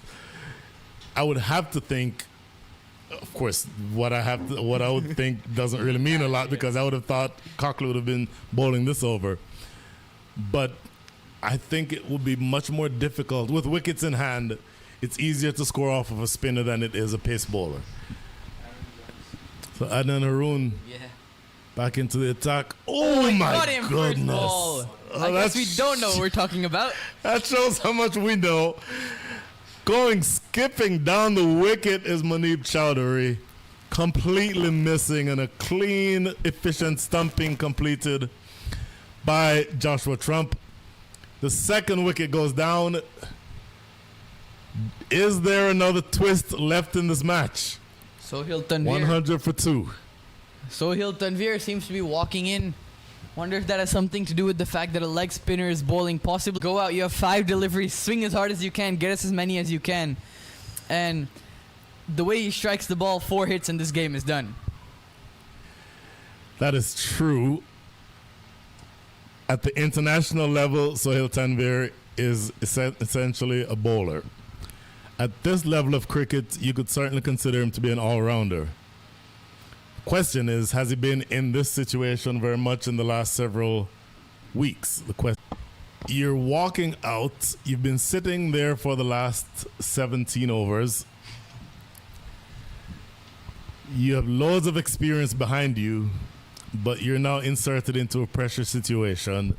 And I must add to that, the pitch is not easy to start on, not easy to bat on at all, but not easy to start on. You have seen. Sohail Tanvir. Immediately you see Cow Corner going back on the boundary. Long on in position, long off in position. deep square leg. So with that ball turning into Sohail Tanvir, everyone, including the entire team of the Dallas Mustangs, is expecting this ball to go in the arc between long on and square leg. In he comes, first ball, swings across the line. Misses it, all ends up, looked like possibly a top spinner or googly from Adnan Haroon. Very, very well bowled. But Sohail Tanvir has made his intentions very clear from the first delivery. Wow. So expect a little bit of excitement here. We're now 16 balls remaining, still 23 runs to get. Once again, into Sohail Tanvir. Same type of delivery. This one's down to long on. And a brilliant catch taken there by Ali Sheikh. What an absolutely great catch. Sohail Tanvir came in with one assignment. That assignment was to take on the leggy. That assignment lasts for exactly 2 deliveries. 100 for 3 is now the score. And the pressure's building, folks, here. 23 needed from the last 2.3 overs. That asking rate is going almost touching 9, possibly even over 9 after this ball. Asking rate is 9.2. I still think if you're Houston, you have the type of lineup that can withstand this type of situation. Walking into bat appears to be Saqlain Haider. Okay, I would have put my money on Ashley Nurse walking in next. Or I even think a Fowler. it has everything to do with the fact that Adnan Haroon still has 3 balls remaining in this over. You want, if you had a choice between Haroon bowling to a lefty or a righty, you'd prefer for him, if you're Houston, bowling to the lefty. Yes.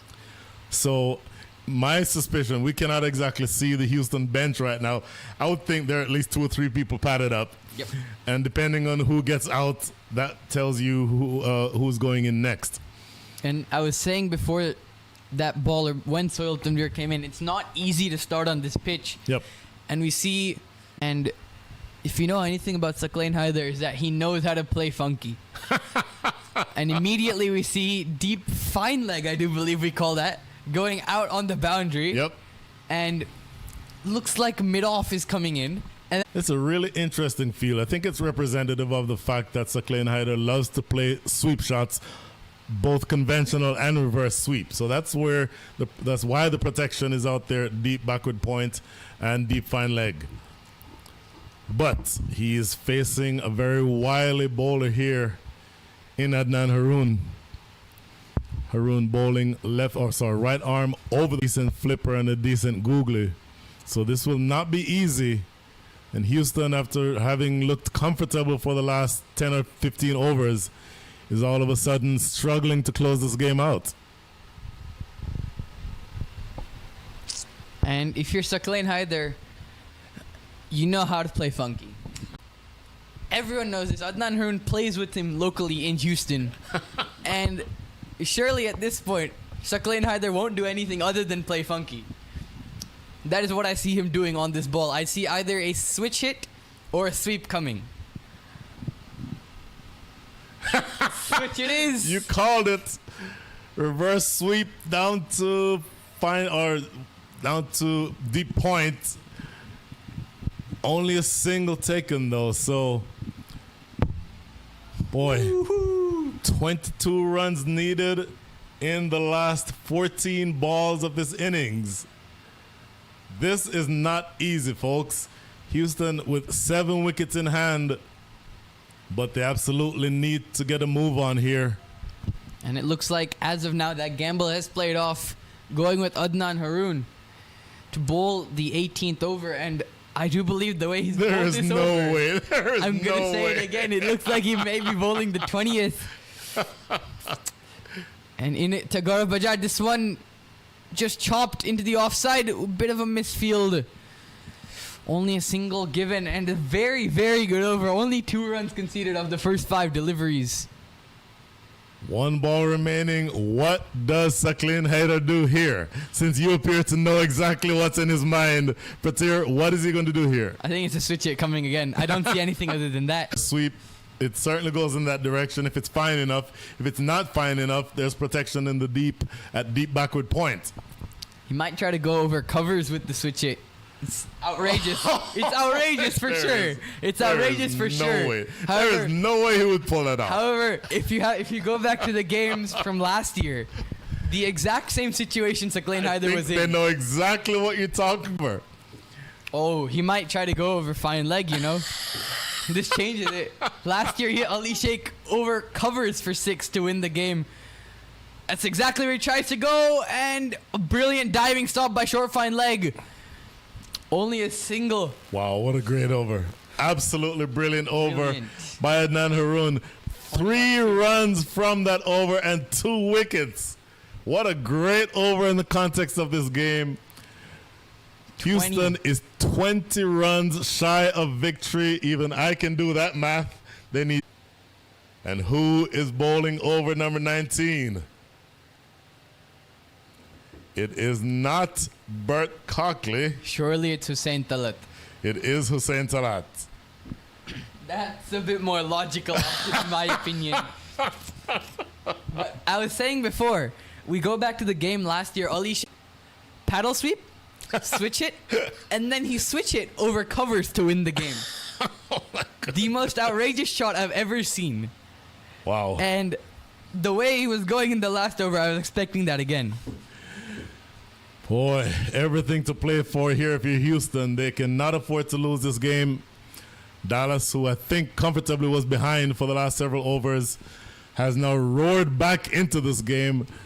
Honestly, at this point, I would not want to be forced to take a winner because this game could go either direction. Hussein Talat, 3 overs, so fake an over now where he only conceded 5 runs. And this last, or the second to last over, the penultimate over of the innings, is always such an important important over in any T20 match, particularly one that's coming down to the wire as this one is. The experience he has, you think he know exactly what he's doing. We see a very interesting field. Mid-off inside the circle, we have, if I'm not mistaken, a guy at deep covers, deep sweeper, and then we have a guy at, it's almost if you take gully and you put him all the way back on the boundary. And as much as I don't want to say all across the, for the moment, left-handed Sakleen Hyder. Let's see if he stays that way. Oh, pulled massively. There's a man out there. Do they come back for 2? They do come back for 2. The throw is to the non-striker's end, and he's not out. Oh, desperate dive there by Gaurav Bajaj, and a much-needed one. 2 runs, gets Sakleen Hyder back on strike. And when he dove, it looked more in desperation, but with the height of him, he managed to cover just enough ground to get in. Honestly, a stronger throw would have had him by a couple of yards. Throw not the strongest from the outfield. Luckily for Houston and for Gaurav Bajaj, he gets to stay there. And Sakleen Hyder, who's striking it at the rate of 133. 4 runs from 3 balls faced. Mid-off inside the ring. Switch, she goes! Switch! Pass mid-off, and it's cut away. That probably would have been the most outrageous shot of the whole minor league. My goodness. He is truly talented, being able to play those. The fastest bowler of the Dallas Mustangs, the most experienced bowler. Off would be this one. Gaurav Bajaj swung into the leg side. Should bowled 4 runs scored. What a great over this is. The penultimate over. Again, one of the most important overs in any chase. The captain generally gives this over to the ball. And so with 3 balls remaining, if you are Hussein Talat, you're going to want to close this out strongly. But you also have a very difficult customer up against here in Sakleen Hyder. So does he switch it again? And looking at the field, there's acres, well, there's not acres of room because the extra cover fielder just walked over to have a conversation, imploring them to hurry up and get things moving. And what are you thinking if you're a Sakleen Hyder at this moment? You've just switch it. The most experienced bowler on this team. That gap is still there, the one that he just tried to switch it. So if he wants to go for that again, it's there. However, now, the angle if you are Hussein Talat, you absolutely going around the wicket to him. So, if I am Hussein Talat, I'm doing one thing. I am targeting the base of leg stump. That takes the conversation about switch hits entirely out of the picture. And I think if you want to sort of put yourself in the position where your team is successful here, to have a batter who is switching and reversing, it's quite going to be a no ball, and no. Sakleen Hyder can do no more than just chop it in the offside. In fact, I think that's exactly what he was trying to do to ball that toe-crushing Yorker. Got it too full, ended up being a low full toss. But sometimes one of the most difficult deliveries to score off is a low full toss. Look at this, Prairie. There are 2 balls remaining. Only 5 runs have been scored in this over so far. These next 2 balls, I'll just go ahead and say it, I think are the 2 most important deliveries of the Houston Hurricanes season. Forget the game. Ooh. This season, they need at least 6 or 8 runs coming from these next 2 balls. Otherwise, it makes things that much more difficult to score the number. And swing hard, and you hope you hit that ball. You see more changes in the field. Looks like mid-off possibly is coming in. We have deep third man going out. Oh, no, in fact, it looks like 2 men patrolling the leg side boundary. Square leg also inside. So maybe this will be a wide Yorker. It certainly feels like a wide Yorker because you have third man on the boundary and you have deep backward point on the boundary. This is coming down to the wire. And again, if you're Houston, you have work to do here. Tagorov Bajaj, that one swung away. Just to long off. Sakleen Hyder thinks about it, but there's absolutely no chance they're going back for 2 there.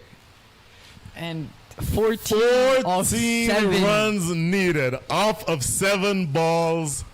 Can this be any more nerve-wracking if you're a Houston Hurricanes fan?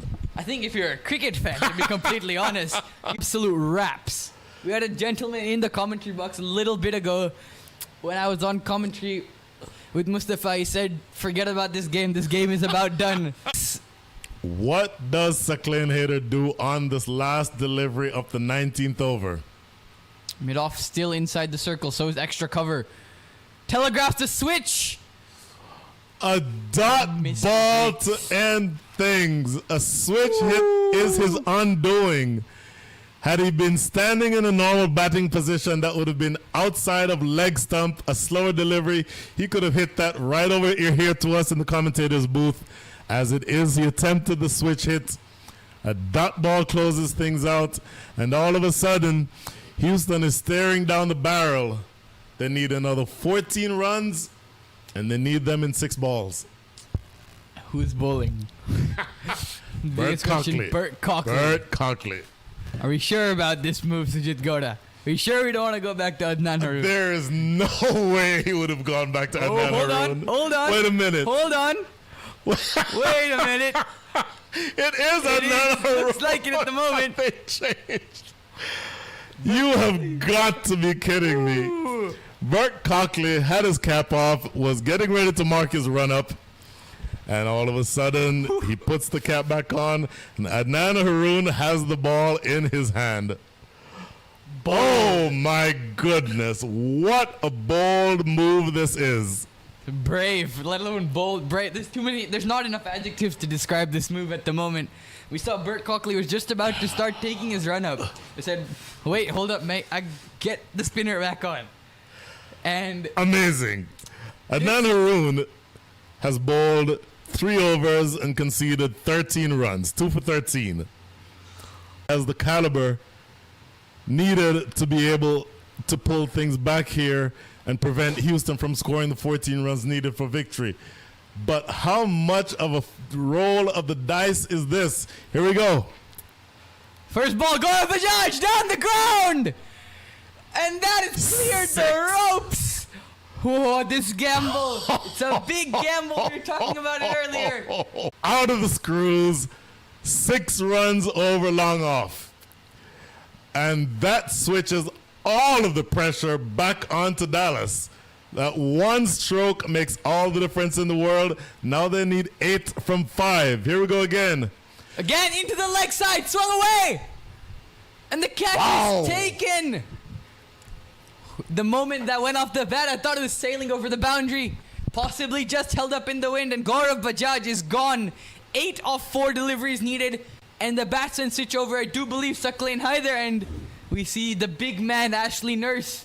From Gaurav Bajaj, he holds out in the deep, but Ashley Nurse, the big man from Barbados, is walking in to join Saqlain Haider. You know Saqlain Haider already has intentions of evil, let's call it evil intentions. Do you think this Dallas Mustangs team would be in? This is the exact same situation, barred a few runs either way, that Dallas were in, Houston Hurricanes were in, and a new batsman at the crease. Spinner bowling the last over. 8 of 4 deliveries, and Saqlain Haider will be on strike. Not Ashley Nurse. Saqlain Haider will be on strike. Wow. So you have to wonder where is. And they would not leave long off open, would they? And there is a sweeper, just one sweeper at backward point. Is there? It's kind of hard to tell. There's 2 fielders out there. Yeah, looks like it. 2 fielders out there in the inside. deep. So mid-off is inside the circle. How often do you see that? We for a are spinner? rolling the dice well and truly here. Well, if you're Saqlain Haider, what do? Do you go over short fine, or do you clear that boundary? Let's see where he goes. Oh, he goes for the switch, and it is 1 bounce. Wow. To that fielder out there. And I'm not sure what you call this, but Ashley Nurse is on strike. Possibly just what the Houston Hurricanes wanted, to be honest. Ashley Nurse is on strike with 7 runs required from 3 balls. Oh my goodness. Your heart is pounding if you are a Houston Hurricanes fan. Very frank. You are the bowler. Knowing that, boy, everything to play for here. And if I'm watching from outside, Ashley Nurse, first of all, he's going to swing as hard as he can. If he connects, that ball is going to fly over our box. If he doesn't connect, the ball is straight up in the air, and it's a wicket. Here we go. Entertainment, folks. Entertainment. Into Nurse. First ball swings. Wow. Catch is taken at deep mid-wicket. Wow. Another wicket goes down. Ashley Nurse holds out to cow corner. Very deflating development here if you're a Houston Hurricanes fan, because one delivery has resulted in the loss of your biggest hitter. Still 7 runs needed. 2 balls. Now only 2 balls remaining. Oh my goodness. And now I think the equation becomes the simplest it's been all game. For the Houston Hurricanes, it's either 2 boundaries. No, it's just 2 boundaries, regardless. 2 boundaries, a 6 and a 4, or 2 4s, or a 4 and a 6, or 2 6s. However you want to get it, it's 2 boundaries. Well, they crossed on that delivery. So Saqlain Haider is back on strike. Is now going to be looking on for the time being at the non-striker's end. Boy, this is going to be an interesting several seconds. Saqlain Haider, of course, tremendous batter, of course, has all of the... There is no way. Surely not. Okay, I've literally gotten everything wrong in the last few minutes, so don't listen to me. But I would have to think that what the coaches would have said, keep your head still, target your delivery, and drive through the line. I would have to think that it would be a ball on the fuller side, and I would have to think that he would be looking to hit down the ground. But that's just me. Saqlain Haider might have... Entertainment, folks. That word keeps coming up. Goes on the sweep, hit in front of the stumps. Umpire not interested, much to the dismay of both keeper and bowler. And look at this. With a leg bye having been conceded, there is 1 delivery left, the cleanest of equations. One delivery, 6 runs. Swing as hard as you can. Anything less than a 6 here, and the Dallas Mustangs hold on to defend a well below par total. And let me point out something, Brian, before we start. Just earlier, just a few hours today, in the Vitality Blast, it was 5 off 1. The bowler got the batsman bowled. Everyone celebrated, and then the third umpire gave it a no ball. They had to re-bowl it. Eventually, they won the game in the end. However, 6 off 1. If you're Adnan Haroon, bowl a legal ball. That's the first thing. And the second thing, whatever you do, do not concede 6. Wow. They'll take a 4. Usman Rafiq, his only job is to hit a 6. That's his only job. All the way down to the final ball. Everything to play for on this delivery from Adnan Haroon. Down he goes! Did not get it. Nowhere near. Wow. And Houston Hurricanes have fluffed a chase of 123, folks. 6 and over chase. Wow. What a crazy game of cricket we've had today. Absolutely amazing. A score that we thought was well below par. The Dallas Mustangs end up defending it. They win the game by 5 runs. Oh, what an absolutely tremendous cricket match. Looking at the scores, the Dallas Mustangs, again, I think it was an undercooked score. The high score there was check that, was Sujit Gau, Sohail Tanvir, Matthew Trump, and Usman Rafiq, all with 2 wickets each. I thought they bowled very well. I thought they did well enough to win. But when Houston came to the wicket, even though they started out well, the top 3 scored 20, 35, and 46. But after that, Usman Rafiq won. And there is your match, folks. And I'd like to point out one thing. Out of that, not a single person has struck above 110. The top 3, both the openers were striking it below 85 and 77 respectively. Gaurav Bajaj, 110 striker. This is a T20 game, folks. Wow. 120 balls, and the name of the game is 6s. Absolutely amazing. Absolutely amazing. Well, tremendous match here. If you're a Dallas Mustangs fan, your team pulled one out of the fire. If you're a Houston Hurricanes fan, you are dejected, and a well below par season continues going in the direction you don't want it to go in. So that is the end of the game here from the Prairie View Cricket Complex in Prairie View, Texas. We are signing off, and join us again tomorrow from Prairie View, where we'll have another exciting match between the Houston Hurricanes and the Lone Star Athletics. For now, Brian Walter signing off from Prairie View. Good night.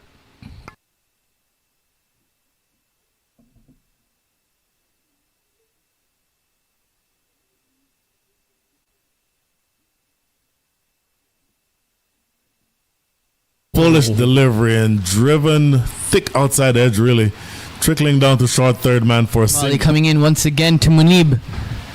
Looks to play, and that looks like for the Dallas Mustangs. We'll come back to that after this ball. Into Munib, flicked away, and it's a ball. It's Cockley in again, and this is cut away fiercely. Oh, what a shot. Very ordinary delivery and being able to thwart that delivery. Oh, he absolutely gave it away.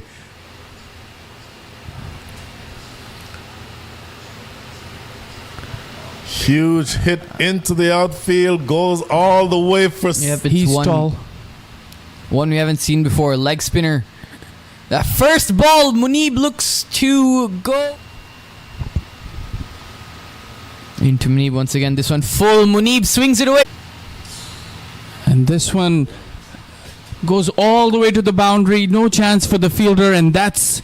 It's time into Gaurav Bajaj. That one lifted, over covers, and is that... A spinner than it is a pace bowler. So Adnan Haroon back into the attack. Oh my goodness. First ball, Gaurav Bajaj down the ground! And that is... Now they need 8 from 5. Here we go again. Again, into the leg side, swung away! And the catch is taken! Entertainment, folks. Entertainment. Into Nurse. First ball swings! Wow! Catch is taken at deep mid-wicket!